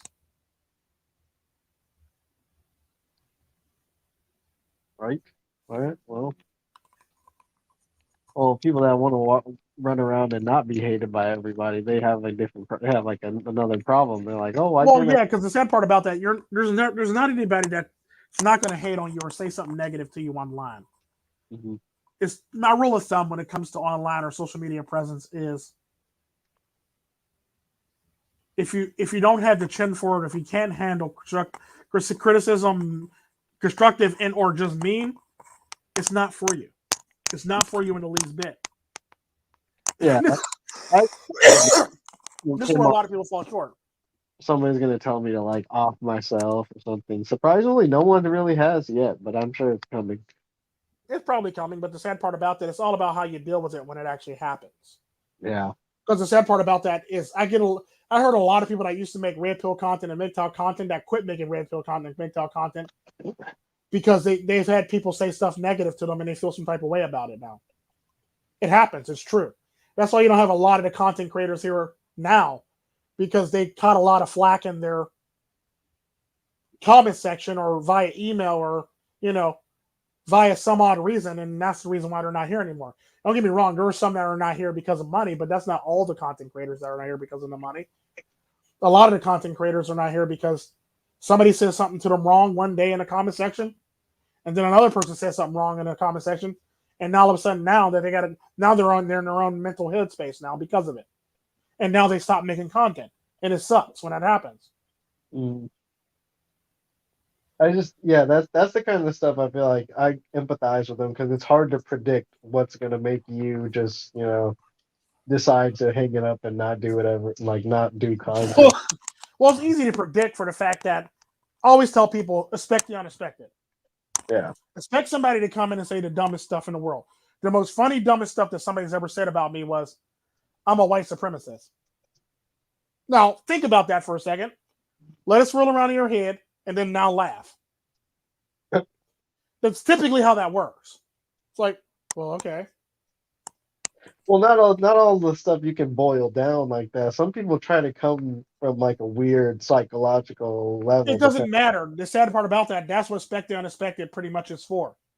mm, People are going to come at you any old type of way. Let it be right, a group of people getting together to dramatically for your dramatic downfall, or yeah, let it be people like saying that you're gay because you're talking about women in the video. Let it be people telling you that you're a white supremacist. Let it be people telling you that you hate women or anything like that. Let it be people shaming you back to the plantation. Let it be people trolling you because they hate your message. It could be any fucking thing. The sad part about that is it's all about how you handle it or mitigate it, basically, or both. If you handle it poorly, they're going to keep on fucking with you because they see that they got an end to you and they can pretty much destroy you and pretty much live rent free in your mind. So they're going to keep on doing it, especially if you have a nice following, because now they're going to get some of your followers now to follow them, and it's sad and true. yeah, That's pretty much how that works. mhm, man, yeah, it's It's no different than a rapper who gets in a game by ripping on another rapper that's already established. Same concept. Only thing different, it's not a rapper, it's a YouTuber or a social media person that's trying to make it big, basically. So they basically they piggyback off of somebody else that's already popular.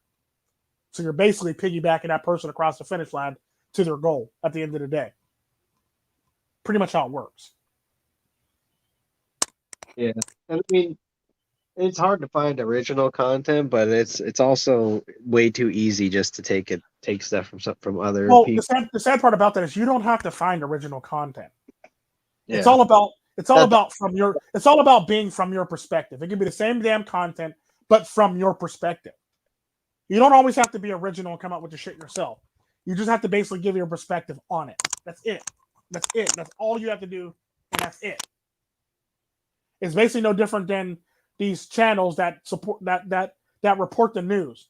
They're basically taking stuff from various people who already reported it, already said something about it, and they're basically putting their own spin on it. That's all it is. Same thing goes for manosphere content. You can talk about something that somebody else talked about, but you're only going to put your own spin on it and make it different. luckily we kind of ousted a lot of the people that claim that it's their own. Not only that just put their own spin on it, but are like, yeah, this is me. I am the source of information. Like those people have come and gone basically, but and there's not. I mean, I don't foresee there's going to be new versions of those people because a lot of the manosphere is just sick of hearing of the same. Yeah, Like how and can these from it's very basically like it's basically like people. It's basically like all it is the same bullshit, different face. It's kind of like what I say about white women. I say I like black men, but they really don't. They like the idea of a black man. They like the idea of black culture. And all it is a different black man, different face, different size, different waist, different hair, different whatever the fuck. And it just changes basically. And it just keep recycling black men over and over and over again.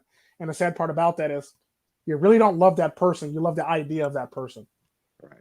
You love the culture of that person that makes You you love that person. would love people that you didn't put through the emotional turmoil of like actually dating you because dude, that's No, it's not even that though. It's more or less the fact that they love the idea of that person. The idea and what that person represents. That's all it is. They don't actually love the person. They love the idea of that person or what that person represents. That's it. There's no love for that person at all. There's none. just love themselves. No, it's not even that.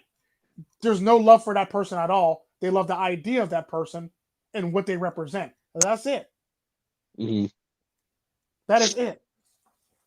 That was weird. How do you love the idea of a person? It's crazy.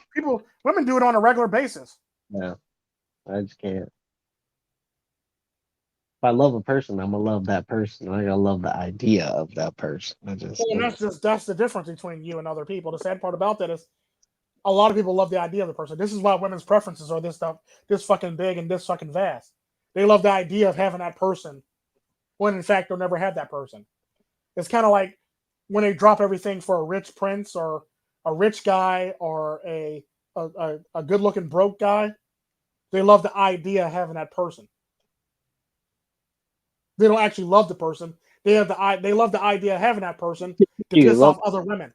Yeah, if you love the idea of a person, you also have to pretend to love the person that you're dating when you don't really love them. You just love the Yeah, idea no, of. you don't. And the sad part about that, that shit always shines through. You always say some shit that doesn't really line up with how you're making it look, or you always do shit that doesn't line up for from what you're actually saying about the person, or saying to the person, or with the person. There's always going to be some shit that you're going to say that's going to slip. Basically, it is what it is. But the sad part about that is, if you love the idea of somebody, what's it matter? Right. It shouldn't matter what the idea of them is in your head. Like, I could So, think of an in all idea. technicality, when it comes down to it, women's preferences are an idea of a person. Men's preferences are actually their actual preferences in a person that they would like their wife up and have a child and have a family with. Right. Women's preferences are an idea.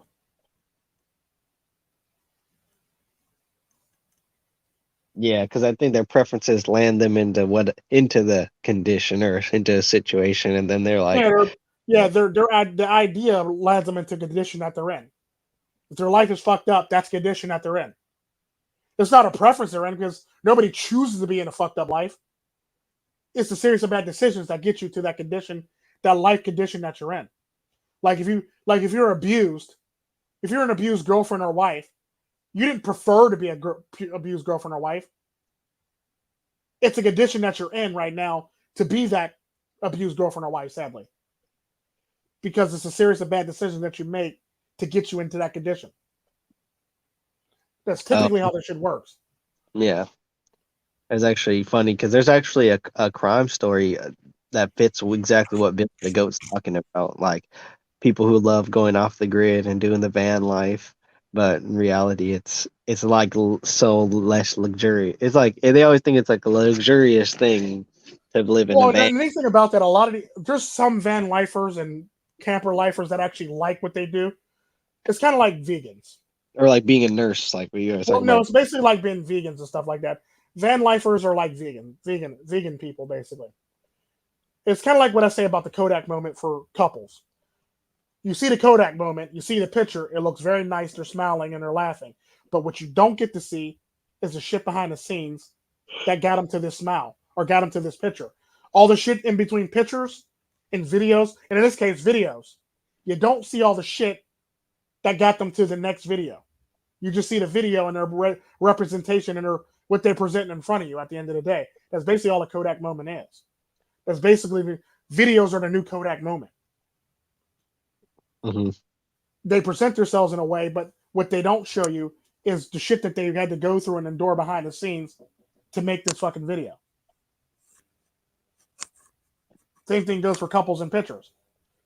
You see them happy and smiling, but what you didn't see is the arguments, the fights, the bickering, the unhappiness, the depression, the health problems, the everything that went into that actual picture, if you know what I mean. You don't see that shit. You just see the picturesque, perfect Kodak moment. This is typically why I do videos off the rip. Because I don't want a perfectly beautifully pictured moment in my videos. I want you to actually see me raw, real, and uncut as humanly possible at the end of the day. Yeah, I don't and plan this shit on purpose. I don't plan anything on my channel for that very reason. I want you to see the raw outtake or raw anything that I'm going to do in these videos. Like, case in point, when we do the news, the only person that knows about the article is Yam. Me and Win are literally reacting to the very article that Yam is reading to us. right, exactly. Like, we tell Yam if he finds some shit, don't tell us about the shit, and we'll talk about it when we say we are live. Basically, that's it. We don't talk Yes, about shit behind the scenes about it. and then we have to throw it Any out. of the topics, any of the topics. We don't talk about the topics before a show.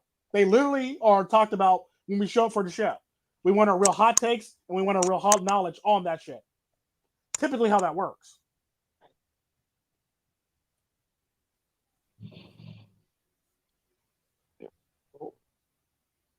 Right, and it's just oh, think we orchestrate anything or plan anything. None I of don't. it's planned. Only thing that's planned is that we're probably going to do a Baron and Sadist, or we're probably going to do Shea Stefan, or we're definitely going to do a Leading that trip. Bleeding Edge. But it's one of those things where it's like all the other stuff is basically spare the moment. Yeah, same with me on my channel. Like Like, Baron and Sadist used to be a regular thing, and now it's spare the moment. right. We used to do it like 2 times a month, 2 times a week, 3 times a week, Yeah. weekly. But There's now one. it's like, let's do it now. Let's do it today. Basically, it's one of those things. Right. Remember, I was working less than 40 hours back then. I could do. I mean, I could like set stuff. You also weren't working nights either, so you Yeah. would get off from your job. You would come right into a Baron and Sadist, and we would do a Baron and Sadist Yeah, that was off. Those at were. night, in the middle of the fucking night too. Wish I Mind could. you. Wish I could go back to those. I probably could still if I work something out. But Yeah, yeah, it's like, it's it was and that's basically how Baron and Sadist was basically started. It was basically started. Yam happened to be off, or Yam has some shit that was that. It's kind of like what grinds my gears type thing. I had stuff. Yeah, like I had so much stuff that bothered me, and then like it. Then it was a situation that was like become a YouTuber. They said it would be fun. They They said, and then said right, it was like right, the opposite end of that. And then yeah. now it's like after years of just getting pounded by TOS and all this drama and stuff. It's kind of like you get you like you forget, you come so numb to it. Stuff's still going on, but you just don't know what to talk about or what's even relevant or what's going to give somebody clout. So you kind of just empty your mind of everything. That's why it's like it seems like I'm scrambling to like find stuff to talk about, now on the whereas like when Baron and Sadist was popping, it was more like, oh, what's Yam gonna talk about? Because he always has some shit Yeah, that because basically it started off as like I guess you could talk about it. It basically started off as like a therapy session for Yam, basically. yeah. Really, Oh, Yam what? has some shit on his mind. We would talk about it over the internet, and that's basically how it pretty much panned out. That's pretty much how Baron and Sadist basically became what it is today, basically. Yam has some shit to say, and Tika Yeah, would pretty much earn it out with him. That's it.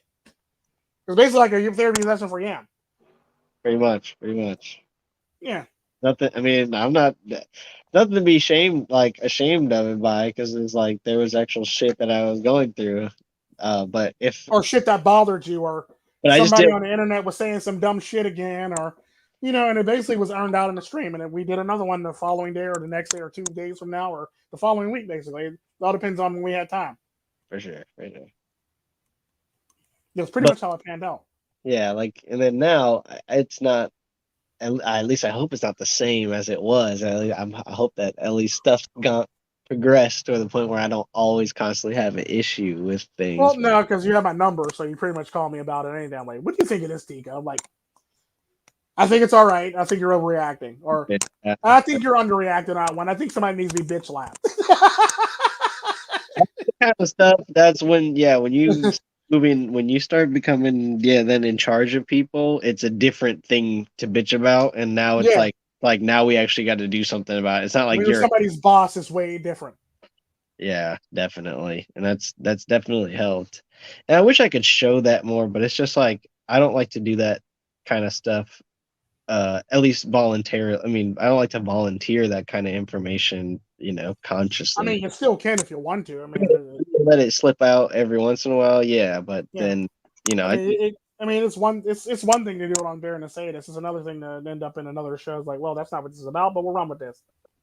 right, right, and I'll take that in consideration, definitely. But yeah, well, with this kind of stuff, it's just like, you know, it's hard because every time it's just like, because you'll say stuff that will make me think and be like, oh, and be like, oh, maybe how can I apply that to my life? But then I don't want to like leave the show on that, because then it looks like you triggered me into like ending the show.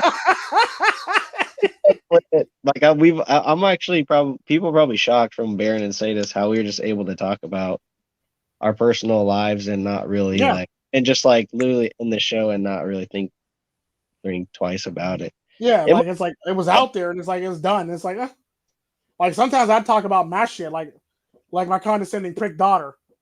That was always a fun topic of conversation. Like, you just called your daughter a condescending prick? Yes, I did. Yes, I did. And I'm running with it. Right, moving right along. She's a condescending prick, and I threw her in the bushes. Wait, Tico. How do we get this fucking far?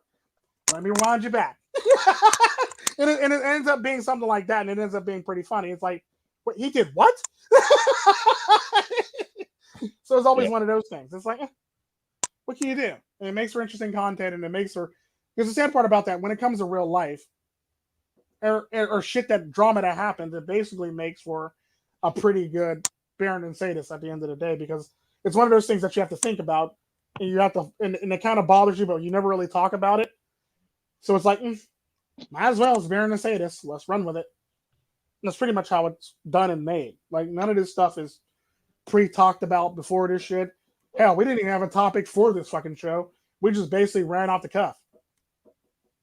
yeah, for sure. They I went was, from women I, doing dumb shit and killing people and people shooting people to Harvey Weinstein to people like conditions turning a very, blind eye to yeah, condition versus preference to this shit now, basically. yeah, definitely.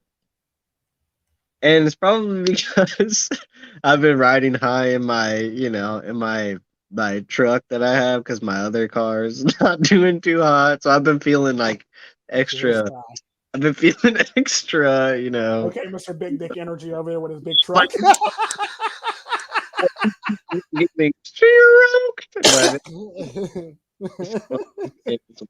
I'm just relishing in the moment because it's not so ever, it's not so often that I get to ride one of these. And I remember I was talking crap on on these cars once upon a time, and then now I'm actually riding in one. So now I'm like, I'm eating a lot of shit that I said before. Don't you love how that works? I Fuck used this to car. Oh, this car's nice. This like, car got space. just, This car is high off the ground. This car, oh, oh, this car does this? What? like, you know what? This is typically if I dump on a car, if you hear me dump on a car, you'll never hear me ride the car, or drive the car, or say anything positive about the car. Yeah. I might say it's upsides to having a car, but I would never like speak highly of the car. I would say it's good for family, it's good for I travel, it has a need a smooth ride, something along the lines of that, something generic. But if I don't like a car, I don't like a car. But I will tell you the good things about the car. I But have I a will never drive the car. ignorance, all right. It's not Like like there's it's been not. times when I've actually been to the dealership and they gave me the car that I hated, and I go, I'll just take the small one over there. I'm not taking that shit. No, no. I But you ask tried, for a premium, I'll tried. take that shit. I'll take the subcompact over this bullshit. And I've actually done that at a dealership. I've done that at a fucking car rental place multiple times. It's like, just give me the subcompact. I'll just take that. That looks way funner than this bullshit. I don't want to be in this bullshit. And don't look at me like I'm crazy. Like, wait a minute. It's so stupid though. Like they have like either the high end one cars or they have like because you know what kind of I ride in the grocery getter, but like they have either high end sedans or they have trucks. Literally, that's all they have. They don't have anything that's like right on the money with terms of like What uh you're driving, the unless you're like somebody fancy, yeah and unless you got one of those cars, or your car gets all these. Because the sad part about that, I think they typically go off the package that you have in your car. If your yeah. package is a very nice package, or if it's the top tier package, they typically give you a car close or similar to that. So it might end up being something more ridiculous, or it might be something that might end up being, you know, much more fancier because the trim that you have in your car. Like case in point, I drive. Sometimes I drive a black Chevy Cruze RS, and it's literally like its RS package basically is the touring package plus the sport package basically. It's a rally sport package basically. So it has all the amenities of a luxury car, but it has all the amenities of a sports car. You see what I'm saying? A small sports car. And it has all the amenities of a touring car. So the seats are comfortable, shit like that. So 9 times out of 10, because that's the top tier package that you can get in a vehicle, typically you're gonna if I have to go get another vehicle, they're gonna transport me over to something like a fucking a Charger, or a a what's it called? The frick is the name of that car? The Ford Mustang, or something along the lines of that. That's quick and zippy like that for all intents and purposes. Yeah. So it's one of those things that you have to understand. That's their thought process. They want to put you in something that's comfortable, if not more comfortable than your car. It's very rare you get a car that's worse than your car. No, right. I mean, I just Come want to on now. just want to. Why would you want to rent from a company that gives you something worse than your car? Yeah, I know. And it's just You see what I'm like, saying? So they want the return service, and they want the return customership. So they're basically going to give you some shit. That's it. Like we gave him this car last time, he's going to come back to us next time. what That's typically how it is. It's basically like selling a person what before you sell them again. Basically, it's right. But then you also have to pay a premium, or like you have to pay the worth of the model is above what you got. So it's not, you could try well. to The sad part about that is typically you don't, because 9 times out of 10 your insurance probably only mostly covers it, and you most might have to pay like a couple dollars basically.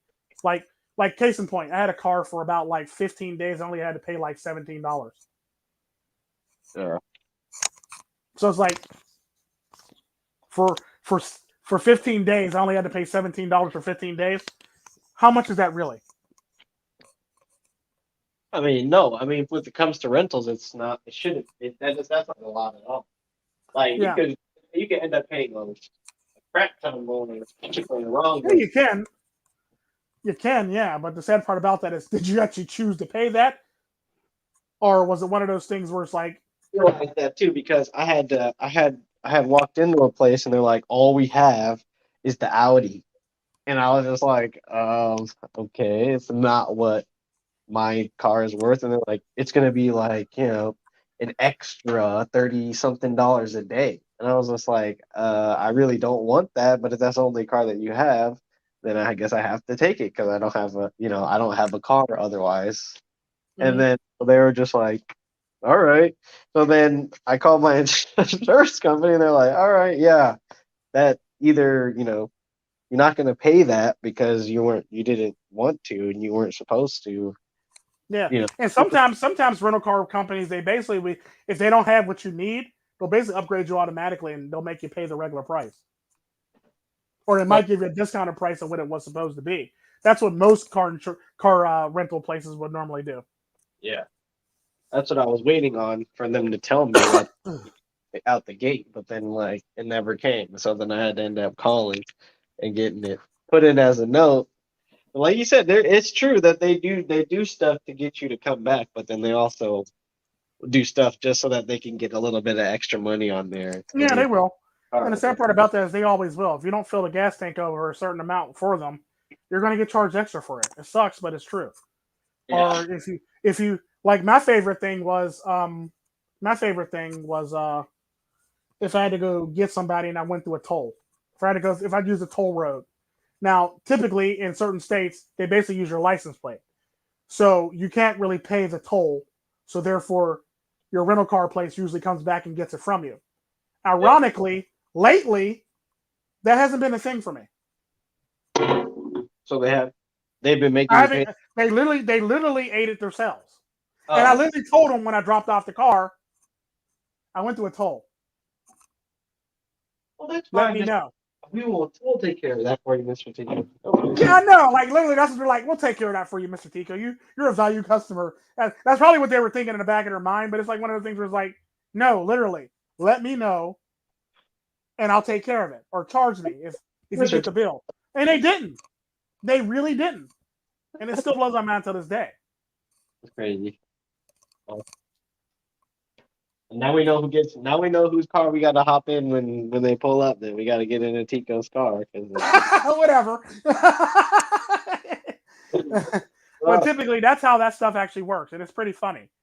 And I've always found it funny when that actually pans out, or however plays out. And it's like, well, if you're a good customer, if the person likes you enough, or if you came off as a genuine person or a likable person, they typically would give you the best service for less, or the best service for nothing,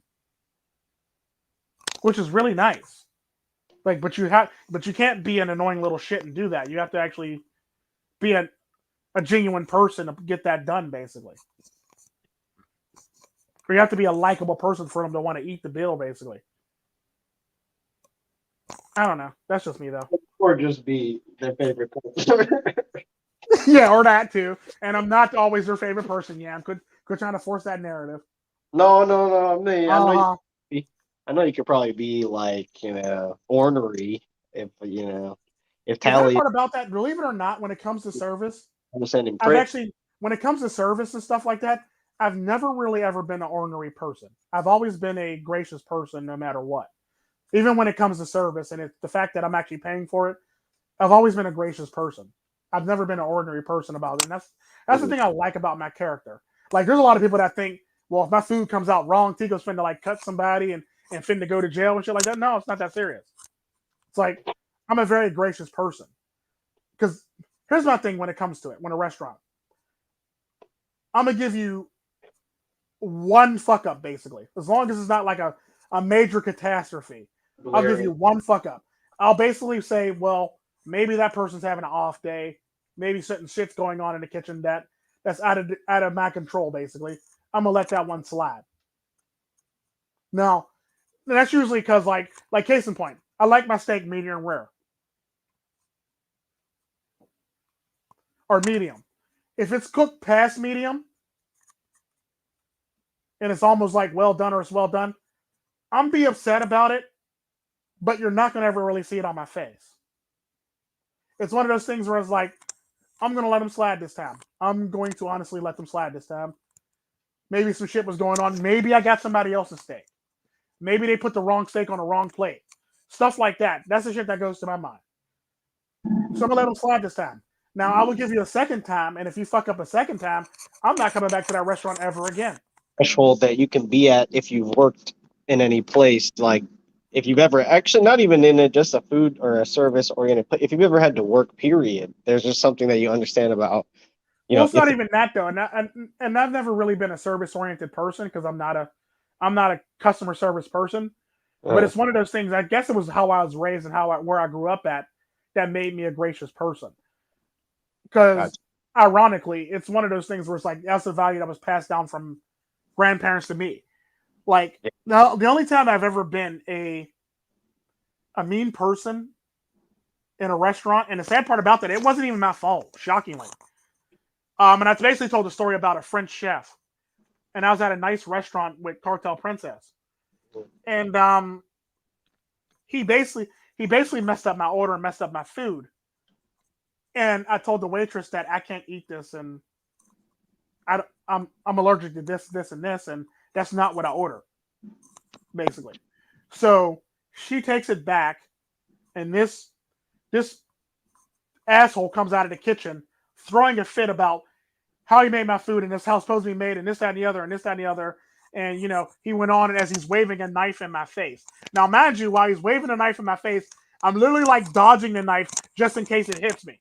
So he's literally got a knife close to my head as he's, trying to point at me with this damn knife, sadly. And I remember saying to the guy, "Can you please not point that knife in my face?" And he just kept going off, and he just kept going off, and he just kept going off. And I said, "Sir, can you please not point the knife in my face?" And I think when I said, "Please not point the knife in my face," he got very mad. So he went to act like he was swinging it at me. And I basically blacked out. I grabbed the knife from him and I stabbed him a couple times with his own knife. And I sat down and I told him to go to the back and think about what you did. Yeah. I'm sure a lot of people would have wanted to do that in the moment. All I can remember is he waved the knife at me. At that moment, I don't remember too much of anything after that, besides the stabbing motion, each of the stabbing motions where he got stabbed. And I basically told him, and I remember that I didn't stab him in vital organs or anything like that. I stabbed them all in non-vital organs to basically make a point and to basically send a message to him like, I am not the one, basically. And I Me is remember I sat back down. He's like, Mr. Tico, can you go back? Can you say you blacked out, but you stabbed him in all the vital? I think that's why. The sad part about that, I think that's why the Chicago thing stood out to me when I said it to Hammerhand the most because of that chef. Yeah. Wait, say that again? The Chicago thing that I made a joke about the Hammerhand. He had it coming basically. That literally, I think that stood out for that very reason because of that chef. And if it wasn't for that chef, I don't think that would be a standout thing. And I don't think I would have made a joke that way to Hammerhand about the whole entire situation. Because Right. the sad part about that is going back to what we were talking about. He said what he said, and he literally had it coming. Yeah. And he deserved every bit of it. And there was nothing that he didn't deserve because he literally disrespected a man's child for no reason whatsoever and then broke the rules. And then the sad part about that is I remember the conversation that me and Hammerhand had in the private tracks, and it went something like this. I basically showed it in that video, but it basically went something like this. "Hey Tico, sorry to bother you." "Yeah, what's going on?" Anytime, bro, anytime. He goes, "Do you mind if I borrow this video? Your last video?" I go, "No, not at all. Thanks for asking." Like, he goes, "Now I'm not going to mess up anything you got going." I was like, "Nah, he's just a regular ass guest, and he happened to come on the show, and he said some stupid shit, and I understand what you got going on, and that's between you and him, and I ain't got nothing to do with me." He goes, "This ain't going to fuck up anything in the future." I go, "If it does, he fucked it up himself." Literally, how the conversation went between me and Hammerhand in the comment section. The Like, scene from if it Spider-Man. does fuck up anything, he fucked it up himself. That's literally the scene from Spider-Man where Peter Parker lets the robber like run past him through the door and like doesn't stop him. And it's just Yeah, like, literally. oh, God. Yeah, literally. But the only thing different is Hammerhand literally stopped and asked me, "Can I borrow this?" And I said, "Yeah." And Hammerhand did not shoot Aunt May. Let's get that clear. It was not like Hammerhand And did. the sad part about that, it went on like that. And I remember the very moment when I pulled that scene, and I said to the Hammerhand, I go, Hammerhand, here you go. He's like, I fucking hate that scene. He literally said to me, I fucking hate that scene. I go, but it fits. He goes, you got a point there, but I hate that fucking scene. And that's The most, basically the type of interaction that me and Hammerhand have. yeah. And it's never been a bad interaction that we've ever had. It's like we've always been cordial with each other. We've always been upfront with each other. We've always been honest with each other. It's like, so I'm not going to be mad at somebody who hasn't done me wrong. And that's pretty much how I've always been. Like, if the person might do you wrong, but the person's never done me wrong. And as long as we have good conversation and nothing outlandish is said to me, we're perfectly fine. That's between y'all two. Hold on, because I've been interrogating Win because I've been interrogating because I can't figure out why I just doubt a lot of not like trying to throw Win under the bus, but it's just like when you said that when you describe your relationship with people in the Manosphere, then I listened to Win's account of how he was treated when he first went in, and then I relate both of those things to me going into the Manosphere. I kind of like I don't know what to believe is like because you see like these people that when typically will get like upset about, they do have a track record of supporting certain behavior that is Well, bad, but and the difference between it take it is fairly when's to getting upset. When's getting upset with the idea of the person right. or a behavior that a person committed that when's offended by or when doesn't like. When really doesn't have anybody. I actually hate people. When doesn't really have anybody in a manosphere that he has an axe to grind with for the most part is the Yeah. best way to put it. There's like nobody in the manosphere that Win has an axe to grind with. But then the way Like, that he puts it, he's like the entire manosphere was against me when I sided with such and such. I'm like, but I can't see people being against you for any reason, even if you made a comment or or even well, the sad part about that is like when it comes down to it, it all comes down to morality. yeah. If you know something's fucked up, it's kind of like what I've always said. If I know it's fucked up and you do it anyway, I'm not going to say shit about it, but I'm not going to really trust you anymore. Nor am I going to ride with you wholeheartedly at the end of the day, if Mhm. you know what I mean. And that's basically how I've always been.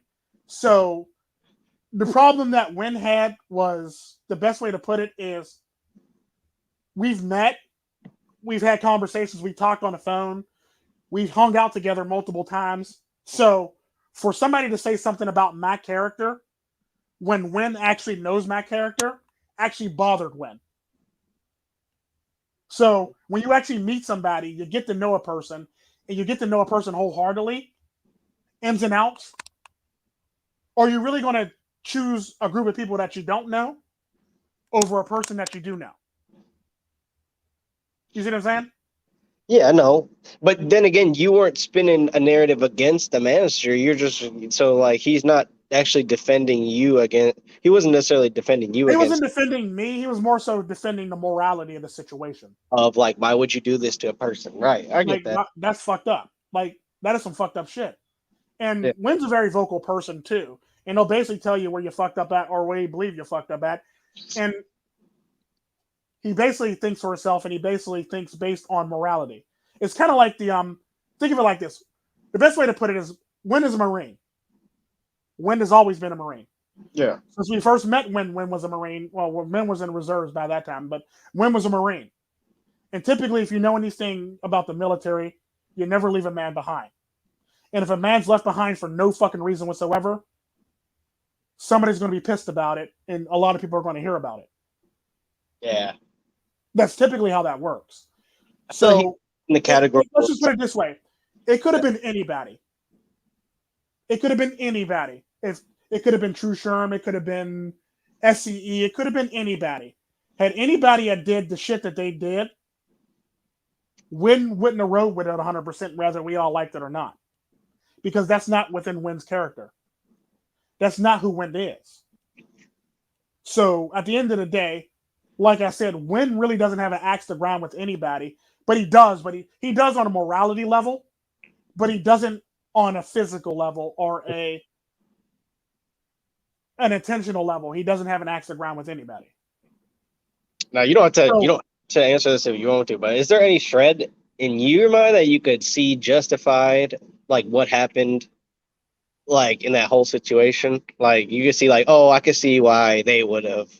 well, no, there really wasn't a shred of anything. Basically, it's basically this is what they decided to do, and that's what they decided to do. And it's like, okay, fine then. It's basically the way I look at every situation is basically like I do a relationship. If a woman tells me she's out, all right, peace. Here goes your luggage. That's literally how I look at shit. And Yeah, the you sad don't part about that is people have expected me to be hurt or bothered by the shit, and it didn't even bother me. But I think what a lot of people don't understand about me is like I basically my content is literally true to life. When it comes to people doing dumb shit to me, it's one of those things where it's like, peace, nigga. And that's how I've always been. Because I remember there was people around me that got mad at me about the situation that I wasn't mad about the situation. It's like, it is what it is. That's how it's always been with me. And this is what a lot of people have a problem with because you can't really do nothing to a person that really doesn't give a fuck. You can't really do nothing to a person who doesn't really care. And you can't really do something to a person that's always going to go investigate bullshit, basically, whether you like it or not. What can you do with that person that doesn't really care, who has resources, who has the time and opportunity to go do all this shit? yeah. Nothing. If anybody pulls anything on me or anyone, it's because they think that they can get away with it, and like Yeah. then end up Or they finding. think it's okay, or they think it's the right thing to do. And the sad part about that is there's always somebody like me. And the sad part about that, this is why the Ticosphere was actually made. There's it's not just me that does this investigation anymore. They don't it just gets on a plane and go visit people. There's other people in the Ticosphere that do it for me. Right. Like this is why the Ticosphere is big and vast. And typically the people that are part of the Ticosphere are there's the front people and there's behind the scenes people. They'll hear some shit, see some shit, and go fact check the shit, basically. That's typically how that works. But yeah. Um,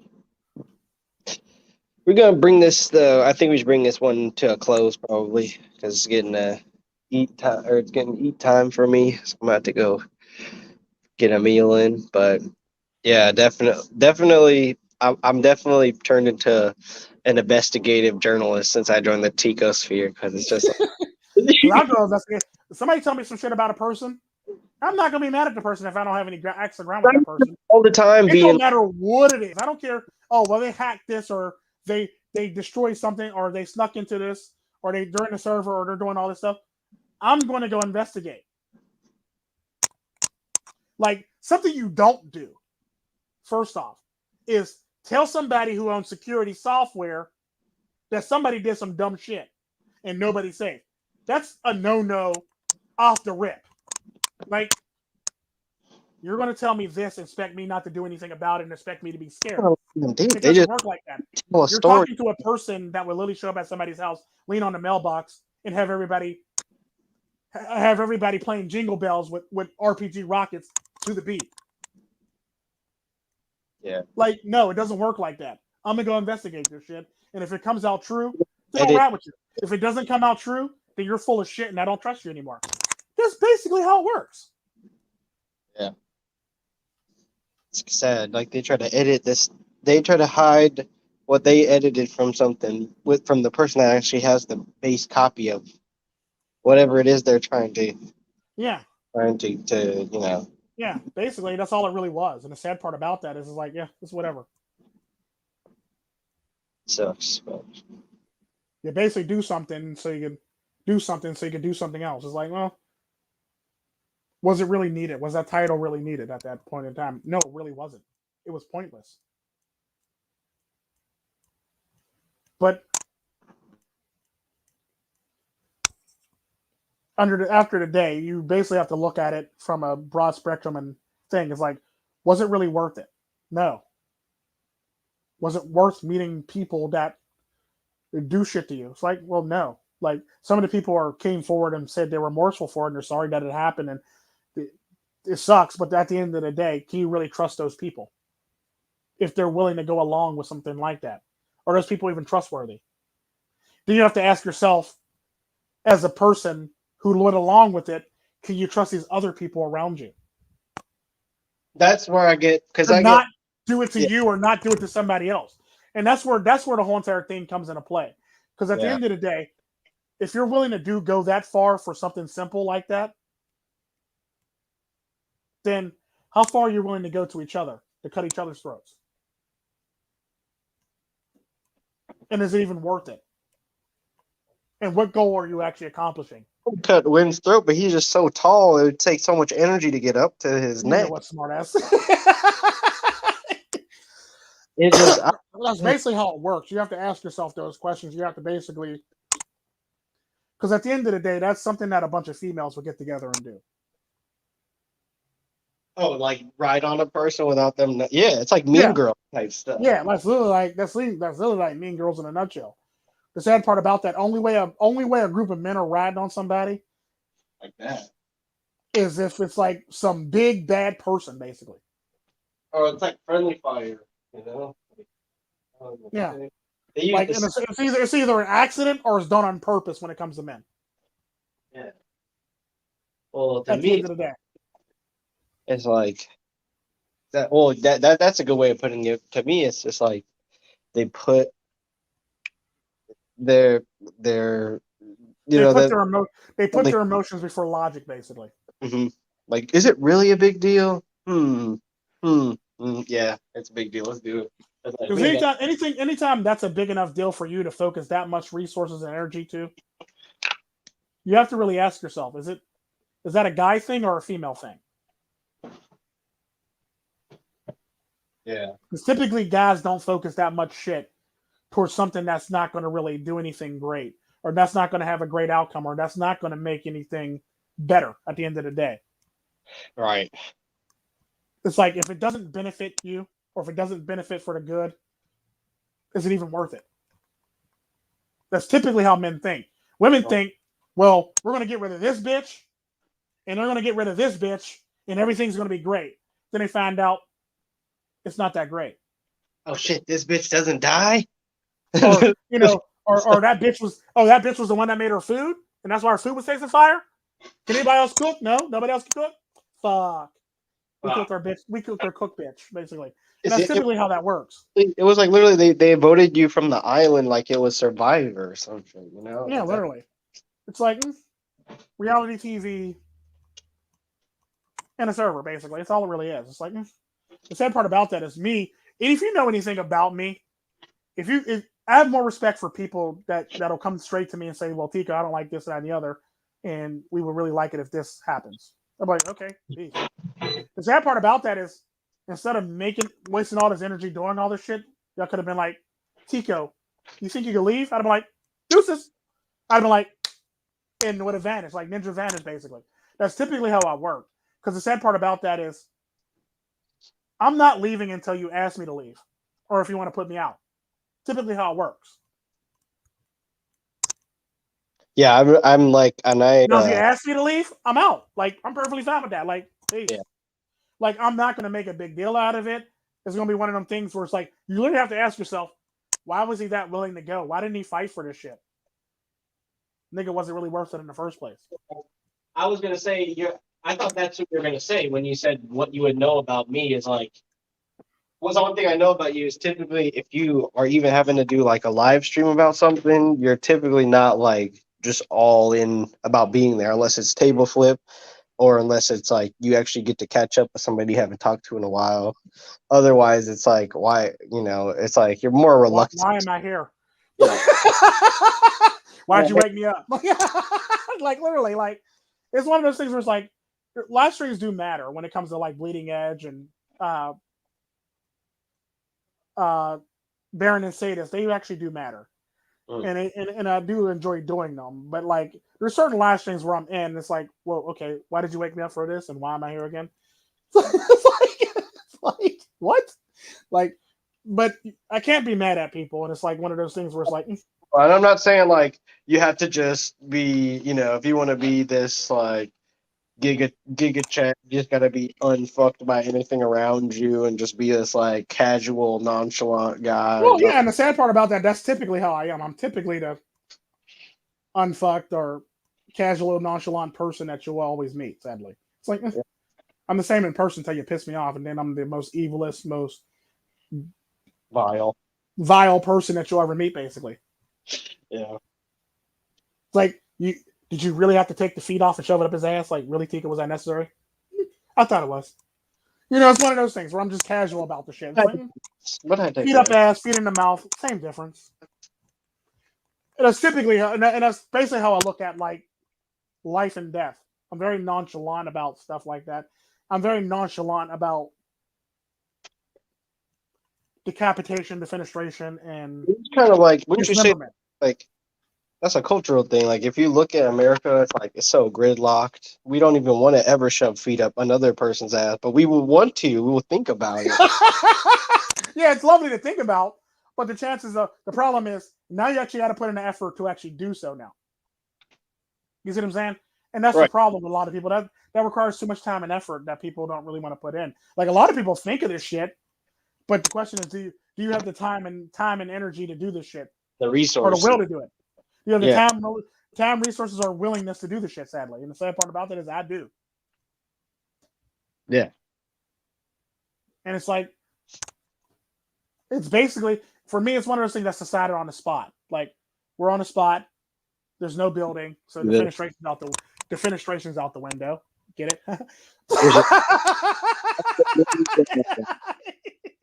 The fenestration's out the window, obviously, and it's like decapitation or dismemberment is great, I guess.